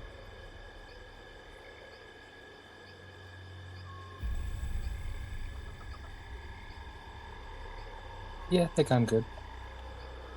All right. Dante and Company. Yeah, Dante's just going to shoot around this island, keeping an eye out to see if he can see anything. Look in the tree as well, just in case there may be anything up there. All right. So you're making your way around the tree trunk, right. and you notice that it's a quite thick tree trunk. And Yeah. you can see to the south there's actually another tree growing right out of a stone. This enormous stone that hasn't sunken into the swamp. Is there anything unusual about any markings at all in the stone? Nope, it's covered in lichens and moss. And other than the tree growing out of it, there's nothing unusual. You've never seen a tree grow out of a stone before. No, that is kind of unusual. He'll go down and try and have a closer look at this. All right. Is that the stone here? Yes. Yeah, you can see this gray matter is the stone. It looks like it's probably some kind of granite stone, and right around the base of the tree you can see a bit of dirt where maybe the tree began to grow, and it just dug its roots right into the stone. And there's one of the roots actually goes into the earth over here on the side of it, so it could have possibly started with this root to gain enough weight to where it can dig its other roots into the stone somehow. Okay, there's nothing else unusual. Not from this vantage, no. Okay, we might tour around this tree as well and see if we can see anything around the base of it. And you can see this tree's roots are quite thick, like the others, like 15 to 20 feet thick, and the trunk itself is like 30 feet thick, something like that. So these are just enormous trees. They look like some kind of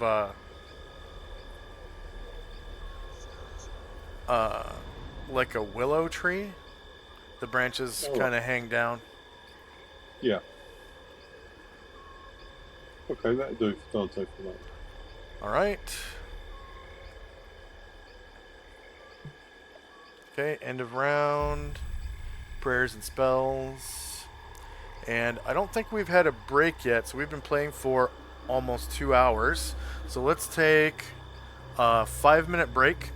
For our viewers, I've got 3 minutes of pre-roll ads, and we'll come back 2 minutes after the ads are over. So we'll be back in 5 starting now.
And we're back. It's been 5 minutes.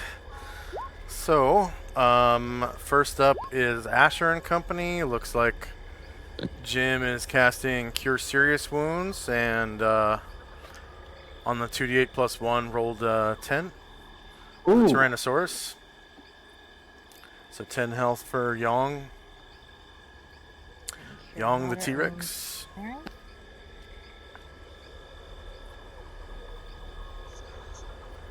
Alright. And 5 on Cure Moderate Wounds. For Varen. Oh, for Baron. Yeah. Himself. Definitely don't want this T-Rex getting killed. Put your life savings on it. Yeah. You see a couple little scratches, but Young's looking pretty good. Okay, if you're happy, I'm happy. Yeah, so yeah, other than just continuing to crack some eggs if there are any, I think, yeah, we'll just kind of look around and see Dante's light in the distance. But otherwise, yeah, we're good. So you can kind of see him flying around like a spotlight shining on the trees and like this big rock over there where a tree is growing out. Yeah. Okay, and Tenzi and Company. Zalman, satisfied that he destroys many or all the eggs, will start walking back to the tower. He's wiping off his sword, trying to get all that stuff off of it. And that'll be it for us.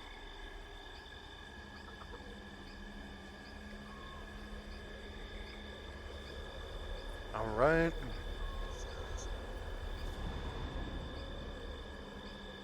Shandrak and Company.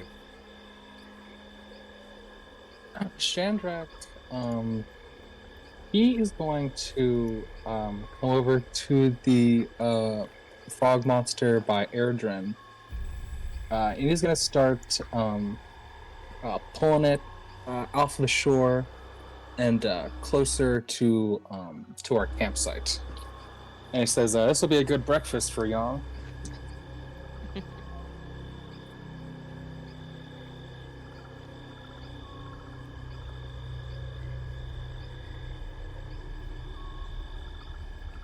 And Gargamond also looks to the south and sees Dante. He says, "What are you doing over there?"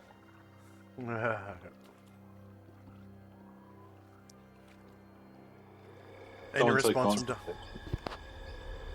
Oh, sorry, go ahead. Sorry, Dante can't hear that too clearly, can he?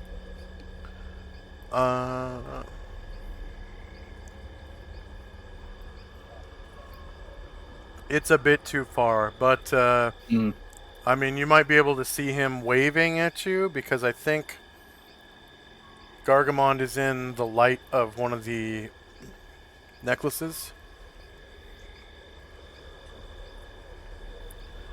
We'll wave back for the moment.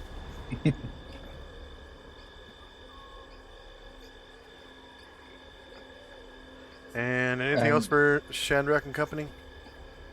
Nope. Young's just finishing up whatever is left of this thing, and my other people are starting to head back to the campsite.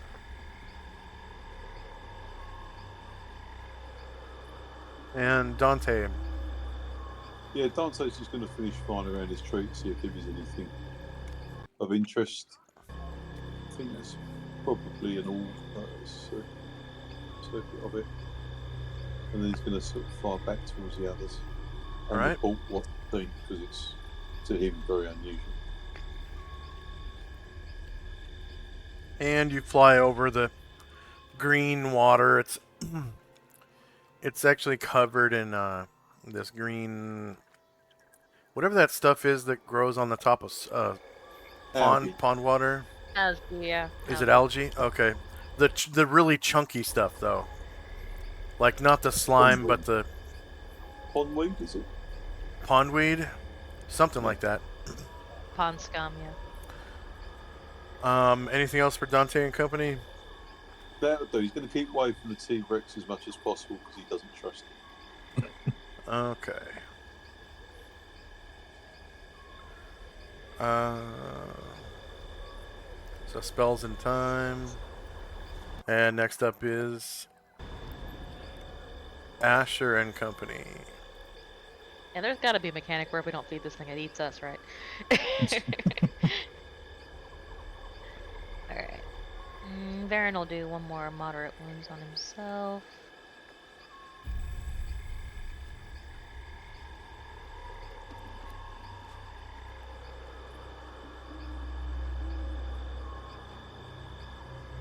And yeah, if everyone else looks satisfied and with their healing and whatnot, then we'll start migrating back toward camp.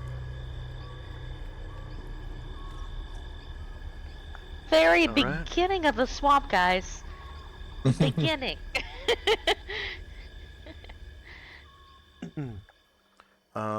So anyone else want to do anything? Or are you all going back to the tower? Zalma was going to ask Shandrak if he wants that other frog, if he should drag it into the camp for the T-Rex. Oh yeah, it's a good idea. I'll do that too. Thanks, man. Don't want it to get all scummy out in the water. Okay. Yeah, so So- Shandrak will take second one too, just outside the campsite.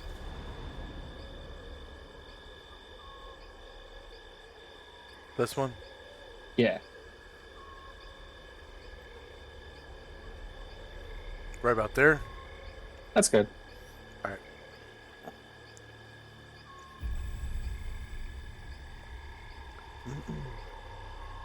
Okay, anything else from anyone?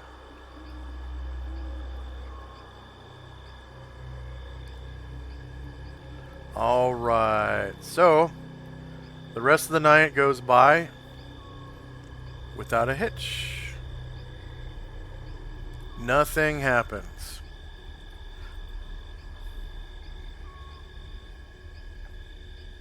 Nice. And you all wake up the next morning dead. No, just kidding. Yeah, I mean, except that. It was a very peaceful night. Asher says, I'm glad we got magical sleep. I never would have been able to sleep with all of the bones crunching from yawn eating.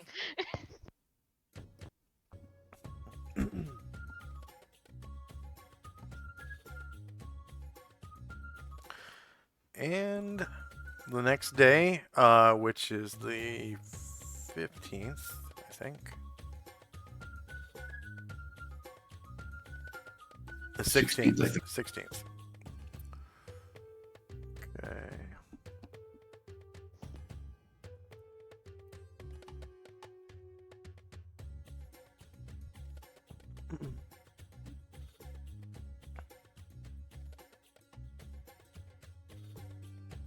All right. So you guys can see that the swamp kind of curves around this hilly area. Do you want to stay in the swamp, or do you want to just go right through the hilly area to the other side? Yeah, I feel like we should go either south or southwest. I vote through the hilly area, but I could be persuaded.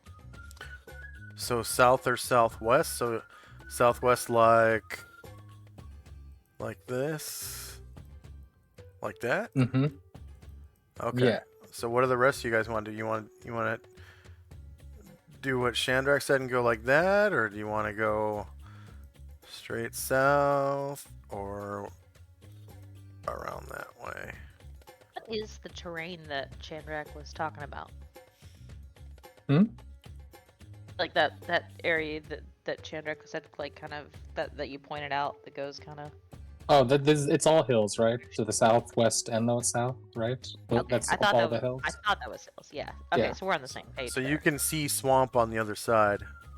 Yeah. Yeah, that's fine with me. What do the other two think? Yeah, I'm fine with it. Dry, Yeah, I'm not- dry ground is better. So you want to go Wait. through the hills like that to the swamp on the other side? Please. 'Cause Wait, so hold on. So I was thinking, at least for right now, like southwest and then south into that one hill square before the swamp. Yeah. Oh, Yeah, so we went into here. Yeah, Yeah. like so from Yeah. here southwest and then down south. to here. Yeah. Okay. That works for me. What about Michael? Yeah, absolutely. Okay. So looks like. Whoops.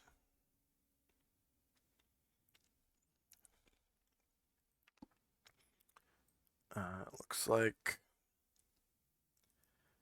about 10 miles before you leave the swamp. And then that's about 30 miles of hills. So. And what speed? Oh, right. I need to. Yeah, so today's weather is becalmed with precipitation. So it starts raining. And there's Okay. really no wind to speak of. The rain just coming straight down from above. The slowest one of us should be 24.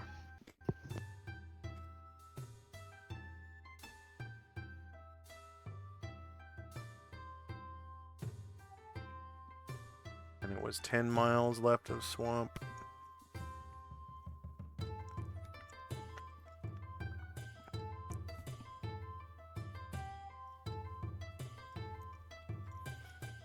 And into which terrain will the party travel? It's going to be hills. Those are high hills, I think. Yeah. Because the More rolling, hill giants. the rolling hills are... Shit, I think I need to check, actually.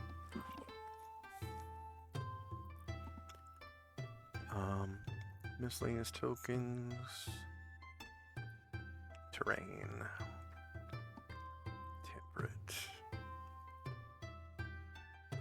Oh, steep hills have gray at the top, so those are rolling hills. It's the low green hills. And submit. Alright, so you're able to get 6 miles through the swamp. And there are no encounters. Right about there is good. 6.3 miles. And then go ahead and set yourselves up for an encounter at 10 p.m. on, I think it was this map.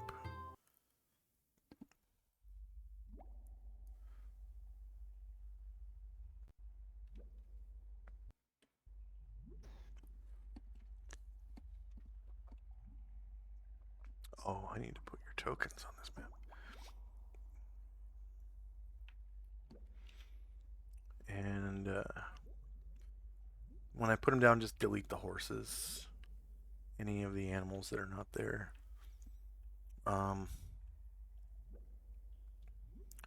So you find this large, solid piece of land right about in the middle.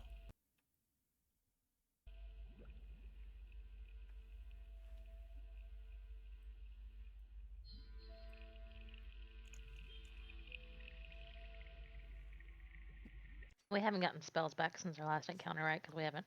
That was Ye- after we had. This is 10 p.m., so yes, you have your spells back because you had your nap at 7 p.m. and 8 p.m. and it's now 10 p.m.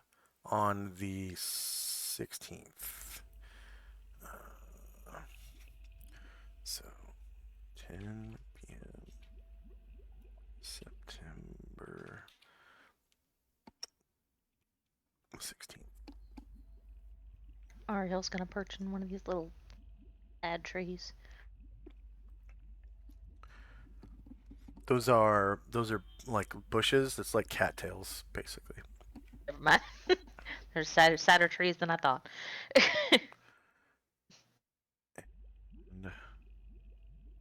So all these other spells are gone.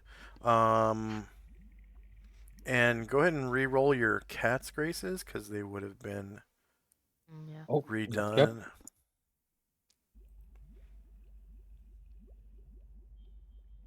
And then when we use the fortress again, Asher? Yeah, that'd be fun.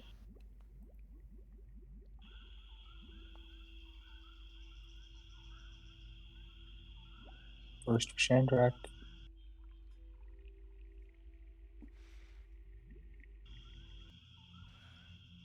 Oh, Oh, I actually have my tokens back. You should check. Ooh. Yep, me too. Second for Ryer. Oh, no, that's good. you were missing tokens or something, you said? No, the Emojis. yeah. In Oh, the the last token map they're gone, markers. but on Gotcha. this map they're back. Okay. Probably because the loading screen did like a little bit of a refresh or something. Mm. So, pretty sure all it needed was a refresh and they would have been back. The Angora, Asher, and Anatar in that order.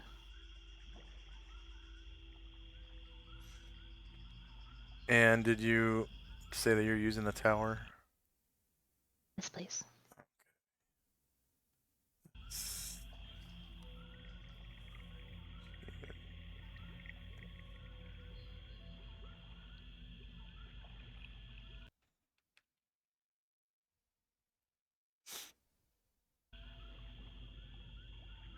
And can you kind of point with the ruler where you want the center of it for me? Maybe kind of in this clearing here. That's water. Oh, definitely Yeah. not in the water.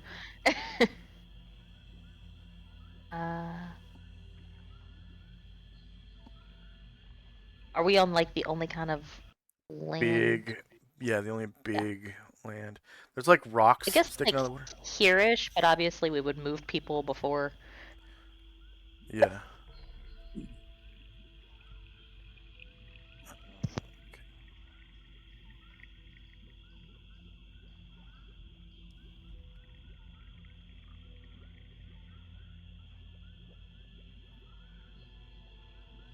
Right about there?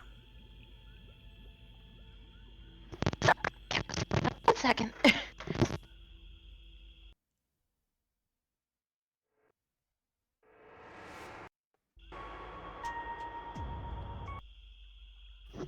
Okay, I'm back. Yeah, that sounds lovely. Thank you.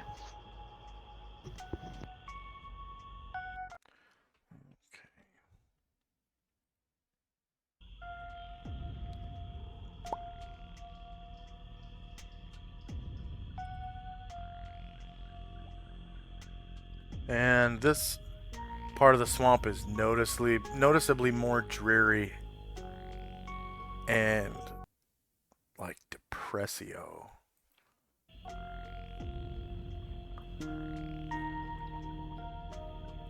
Oh no.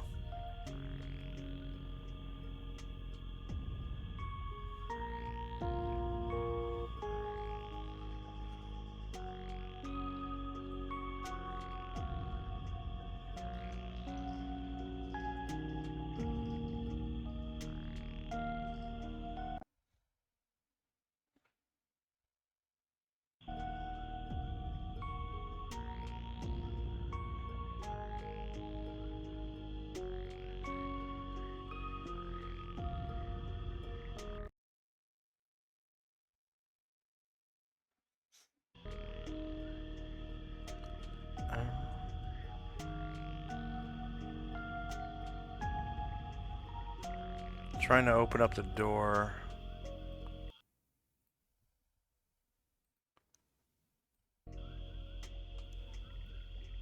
There we go.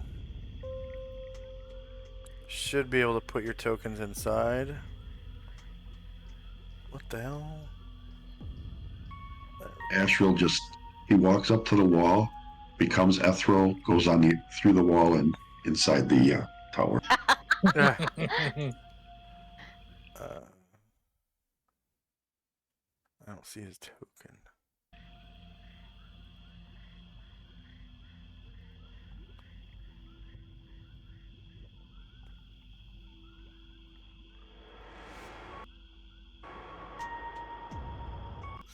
Yeah, he can fit through the murder holes in the wall when he is ethereal.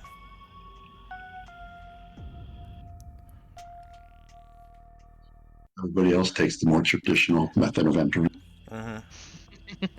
The murder holes are only like inches wide, and there's these V-shaped spots where you can like walk up to the murder hole and shoot out 45 degrees in either direction, pretty much through the murder hole, with an arrow or a crossbow bolt or a gun. With a gun, you can actually stick the gun out the hole and maybe get a little bit more than 45 degrees. But it's a slit going from about waist height to the ceiling. And you can kind of aim down towards the ground outside. And of course, someone can shoot in, but it's really hard because you'd obviously have about 90% cover. So it's like a minus 10 for them to hit you while you're standing in a murder hole and getting shot at. Would this be during a guard shift? Yeah, the whichever guard shift is 10 p.m. Oh, The first 10 p.m. 10 p.m. Okay.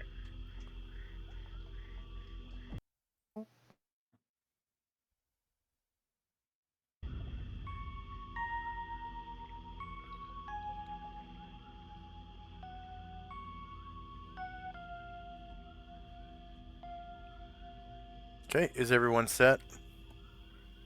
Actually, sorry, I wanted to move Varen actually out of the tower, but he's stuck now. Can you move him, please? Varen? I mean, not Varen, Erdrin. Yeah. Let's see. Self-stuck. There he is. Thank you. Yeah, so he will be hiding by this rock. Next to our... Hill's kind of is on top of the tower. Whatever we need to do for that. Okay.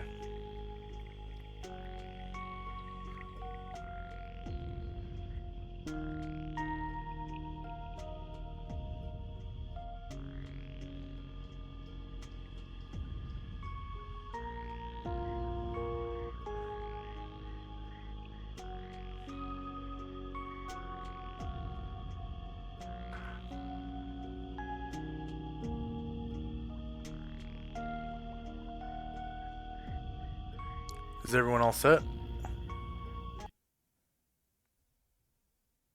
Yeah, Bombosa's gonna be hiding behind the T-Rex. and attempt to hide in shadows. Dante's going to roll his carpet up and take him with him. But, yeah. Okay.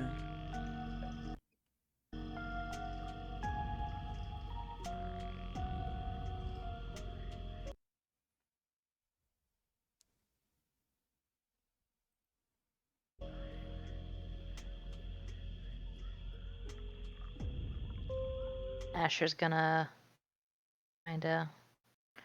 Are these my ruler? This brush, is it tall enough for Asher to try to hide in? Yeah. Yeah. Cool. He's gonna try They're that. tufts of cattails. Sweet.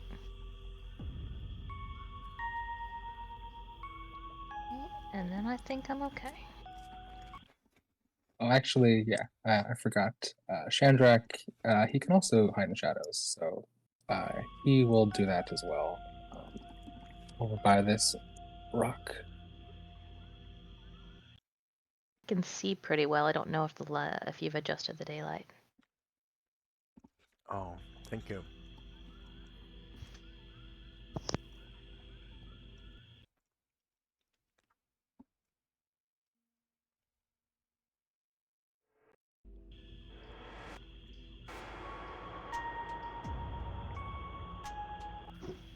That's more like it. All right.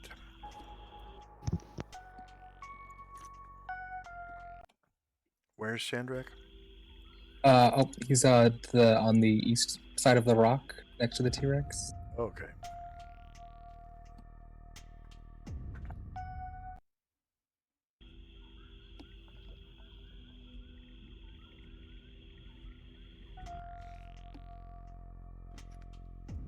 All right.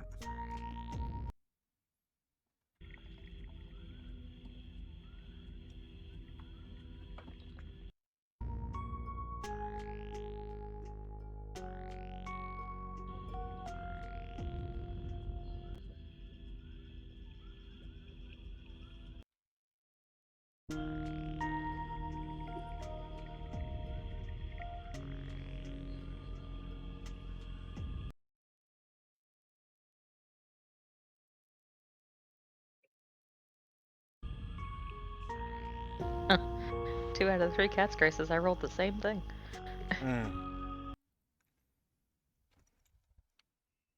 Was it 6? One of them was. I mean, I rolled the same thing as last time. Oh, okay. I thought you meant like the same thing in a row. No, yeah, they all kept the same stats because the only one who got less than before was Asher, and she was maxed on it. That's nice. Don't have to change it. Right?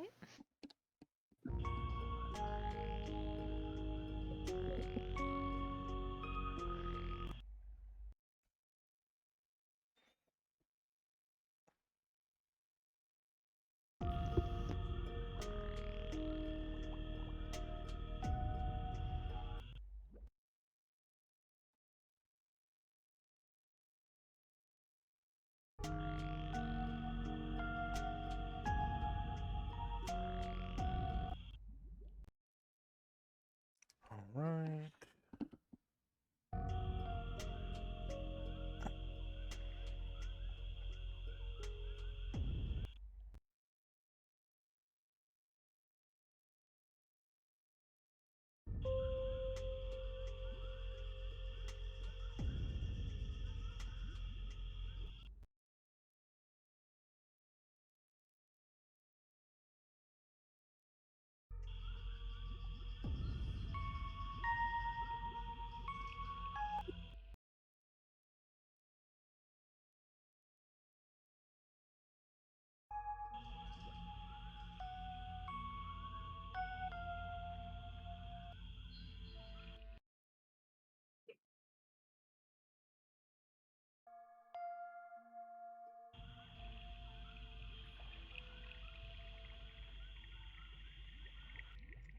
I'm gonna give you +1 to surprise. Even though the monster description doesn't say that.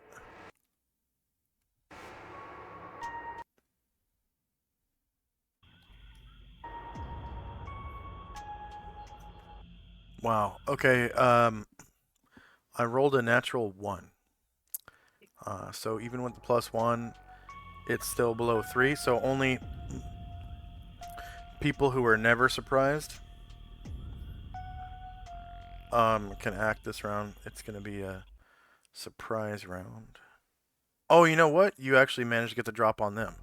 So yeah. Uh,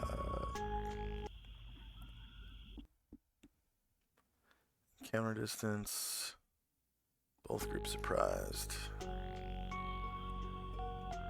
Ah. Yeah. So only it's the people who are never surprised can actually act. So northwest of Shandrak, about 4 squares. Ooh. Appear a duo of these lights.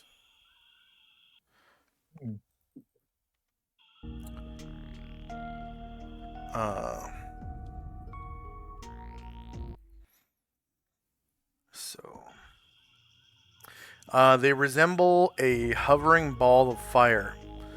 One of them is white, and the other one is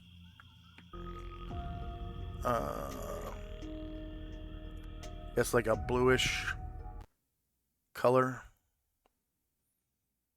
And a dark spot near the center of the fireball's surface can be seen. The creature has no other notable features. So one is white like this, and the other one is kind of bluish. And yeah, they're surprised. So anyone who is only surprised on a 1 or never surprised can roll initiative for the surprise round. Because you managed to get the drop on them.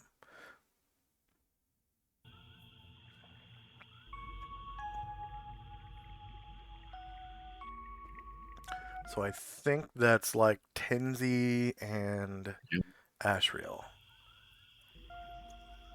Not Asheville. Not Ashriel? Nope. He can be surprised? Yeah. Alright. Does alertness do? Even with alertness, it would become 3. So you'd have Okay, to never have mind. a combination of alertness and something else like dexterity or a familiar, which actually I think Shandrak. No, I don't have a familiar. But don't you have like +2 from Dex? Oh, yes. Yeah. Oh, yeah. Yeah. I got good cat's grace. So, Yes. So anyone I who have has a. +2, sorry, Okay. Okay. from Oh, okay. dexterity or something, alertness, familiar, which should be a few characters, Yeah. Yes. and then Just a minor anyone in the tower. who's never surprised or only surprised on a 1 can also roll initiative. Uh-oh, you rolled for Yong. Oops. Okay. A very dexterous T-Rex. Oh, yeah. Way more fancy than he looks. So Oh, well, if I guess it would be Gargamond, medium base speed for Gargamond? yeah, if Or you're large, rather? Yeah. yeah, he is large, yeah. If you're gonna mount Yong and move him and attack, you would roll base size for the rider. Okay. Even though Yong is surprised, he will still take commands from a rider. So animal surprise doesn't matter, or surprised mount doesn't matter.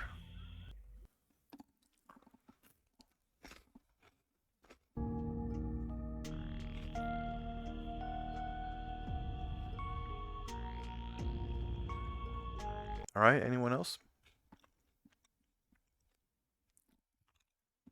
Yeah, just a second. Yeah, the guys are in the tower.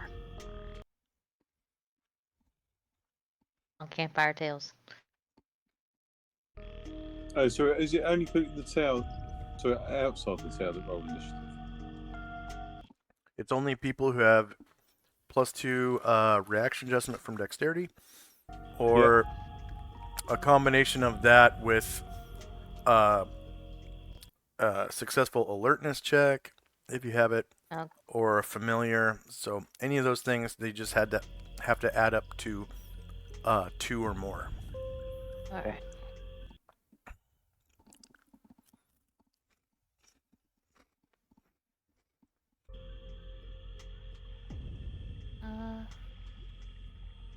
Sorry, I'm gonna delete our hill for a second. So I should be good.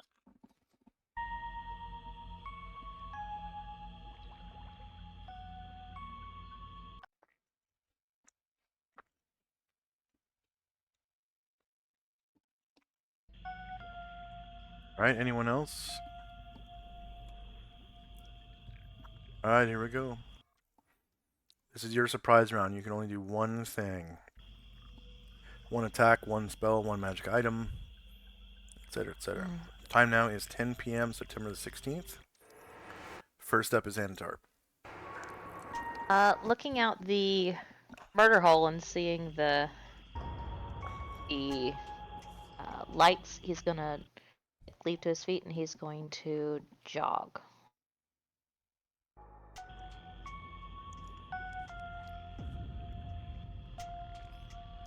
Antar is pretty fast. His normal Yeah. move is 18. 13. So right now he's moving 36.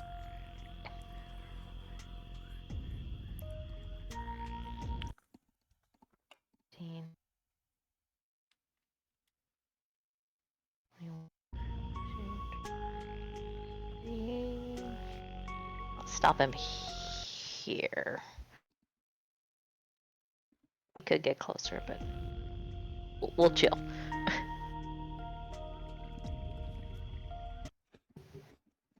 Karenglor. Same. And Asher. Same. And Shandrak. I'm gonna cast magic missiles at the blue-green one. All right.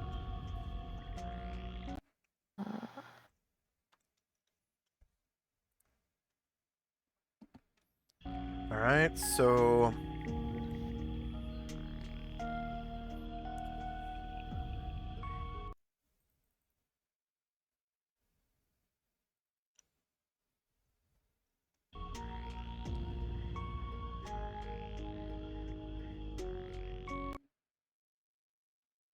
it survives the first missile. And the second.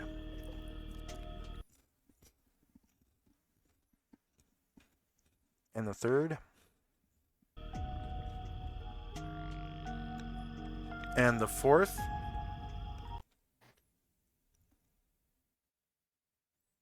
And the fifth missile kills it. Nice. So a total of 22 damage. This could have been your familiar.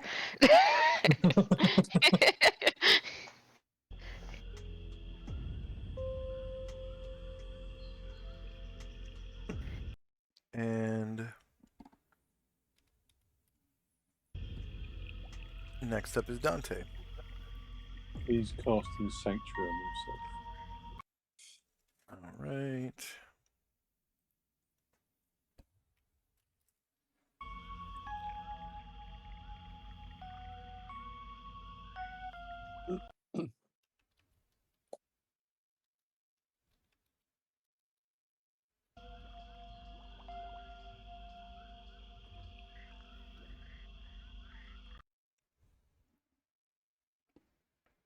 Oh. Oops.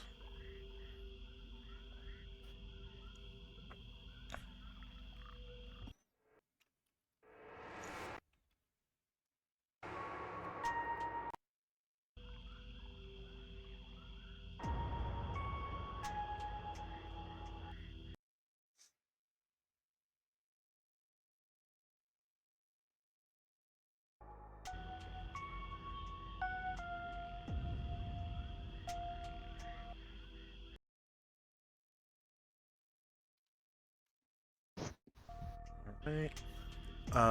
Dante gets 100 points divided by his classes Cool. for that.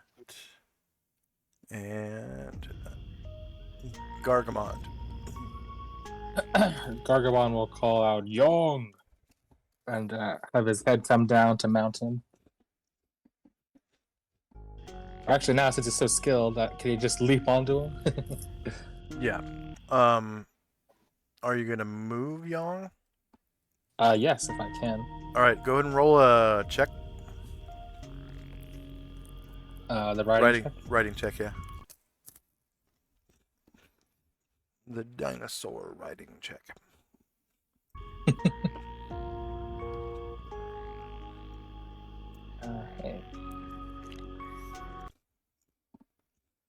There it is. Land-based riding dinosaur. Ooh.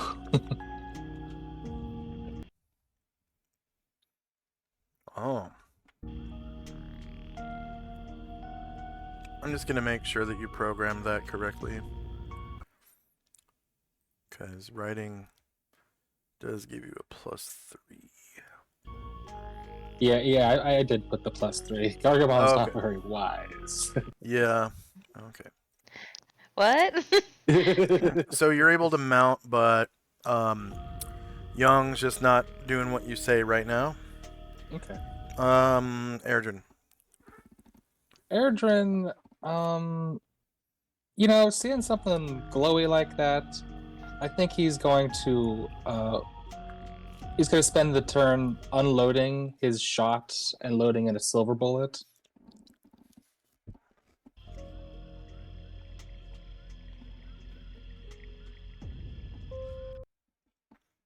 Okay.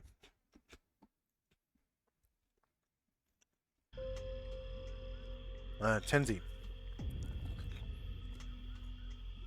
Brings the blessings of Lucius upon all inside the.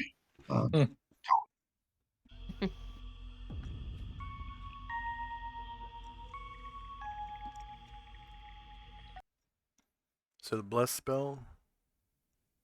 Yep.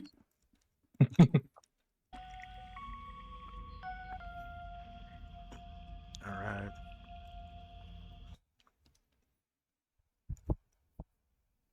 We'll call it bless 1.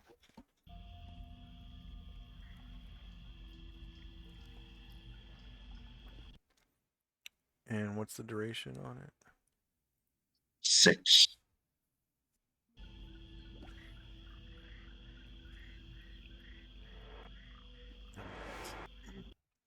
Tenzi gets 100 points. Okay, end of surprise round. Time now is 10:01 p.m. And you can roll initiative normally.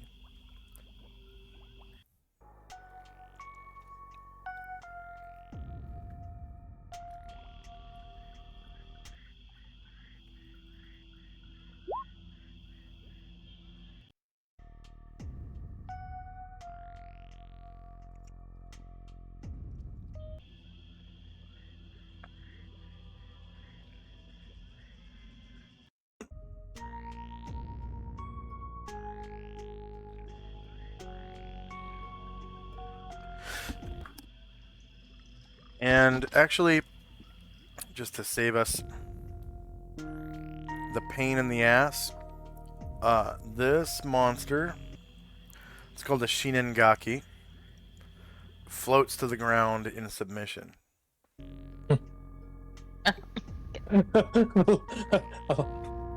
Never seen a light surrender before. Yeah. And it just kind of like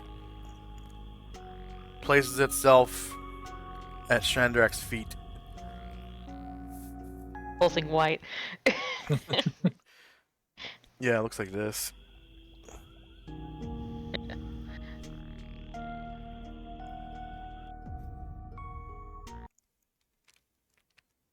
Andrak just kind of waves it away. It- Get out of here.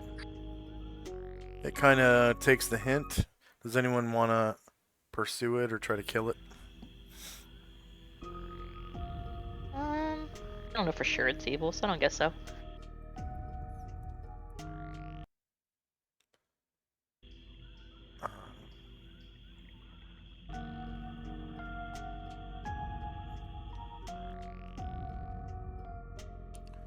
So it immediately moves. That was 1, 2, 3, 4.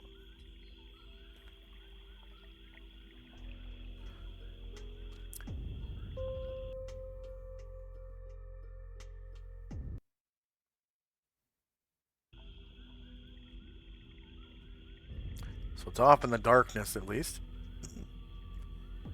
And does anyone want to pursue it or try to figure out what its alignment is or anything like that? No. All right. So, first up is Asher and Company. And I just realized I didn't give you guys experience for the Froghemoths. So I'm going to do that as well.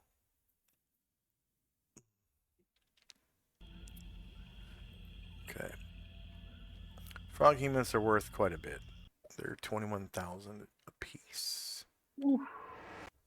So Yeah, you get in their there mouth, they do are serious damage. there were 3 Froghemoth.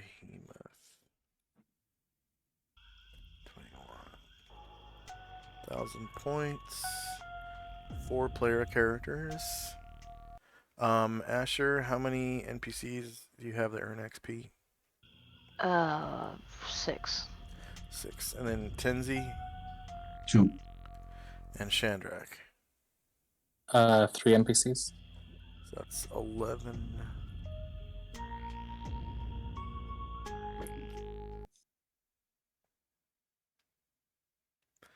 All 3 were defeated. Each one had 16 hit dice. And Asher, how many warriors and bards do you have? 4. 4. And Tenzi 2. and Shandrak. 2. So that's 8 total. Dante's no longer a bard. Woo! Nice little chunk of experience points Oh, wow. from the Froghemoths.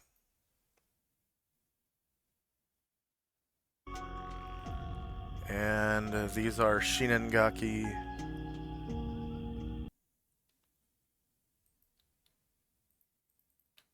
I think you might have encountered them once before going into the archaeological complex.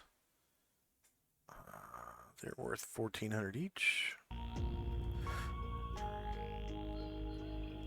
2 Shinen dash Gaki. Gaki, I think, means like spirit or demon or something like that.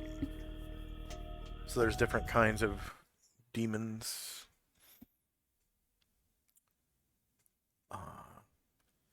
They are worth 1,400 each.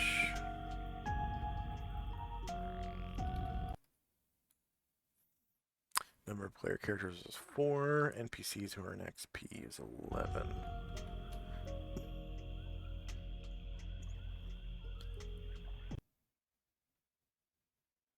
Number of creatures defeated in the encounter is only 1 of them.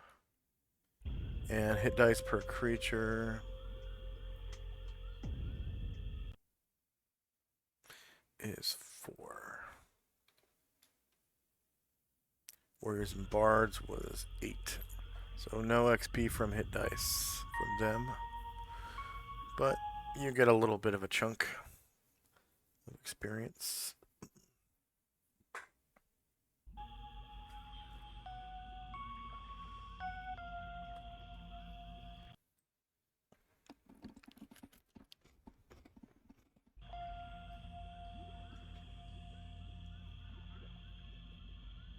All right. And first up is Asher and Company. Yeah, Asher pops out of invisibility and kind of looks over his shoulder at Shandrak and shrugs and says, "It's a weird swamp. Very weird swamp. Is this thing on the ground? Is there still a light coming from this dead body, or Yeah, it's still kind of glowing. It's fading slowly. she comes over and just like watches it with interest as it goes out? Yeah, otherwise I'm good. All right.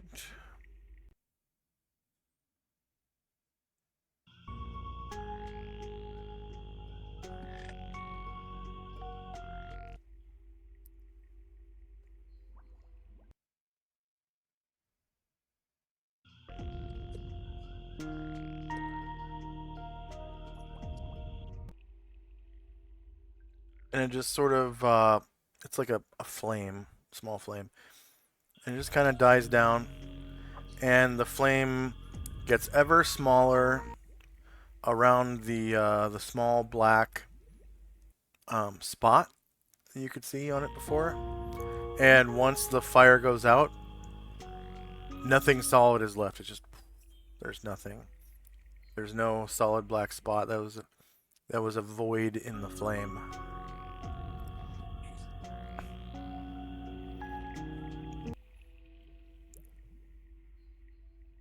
And it just kind of disappears into the ether, just the air.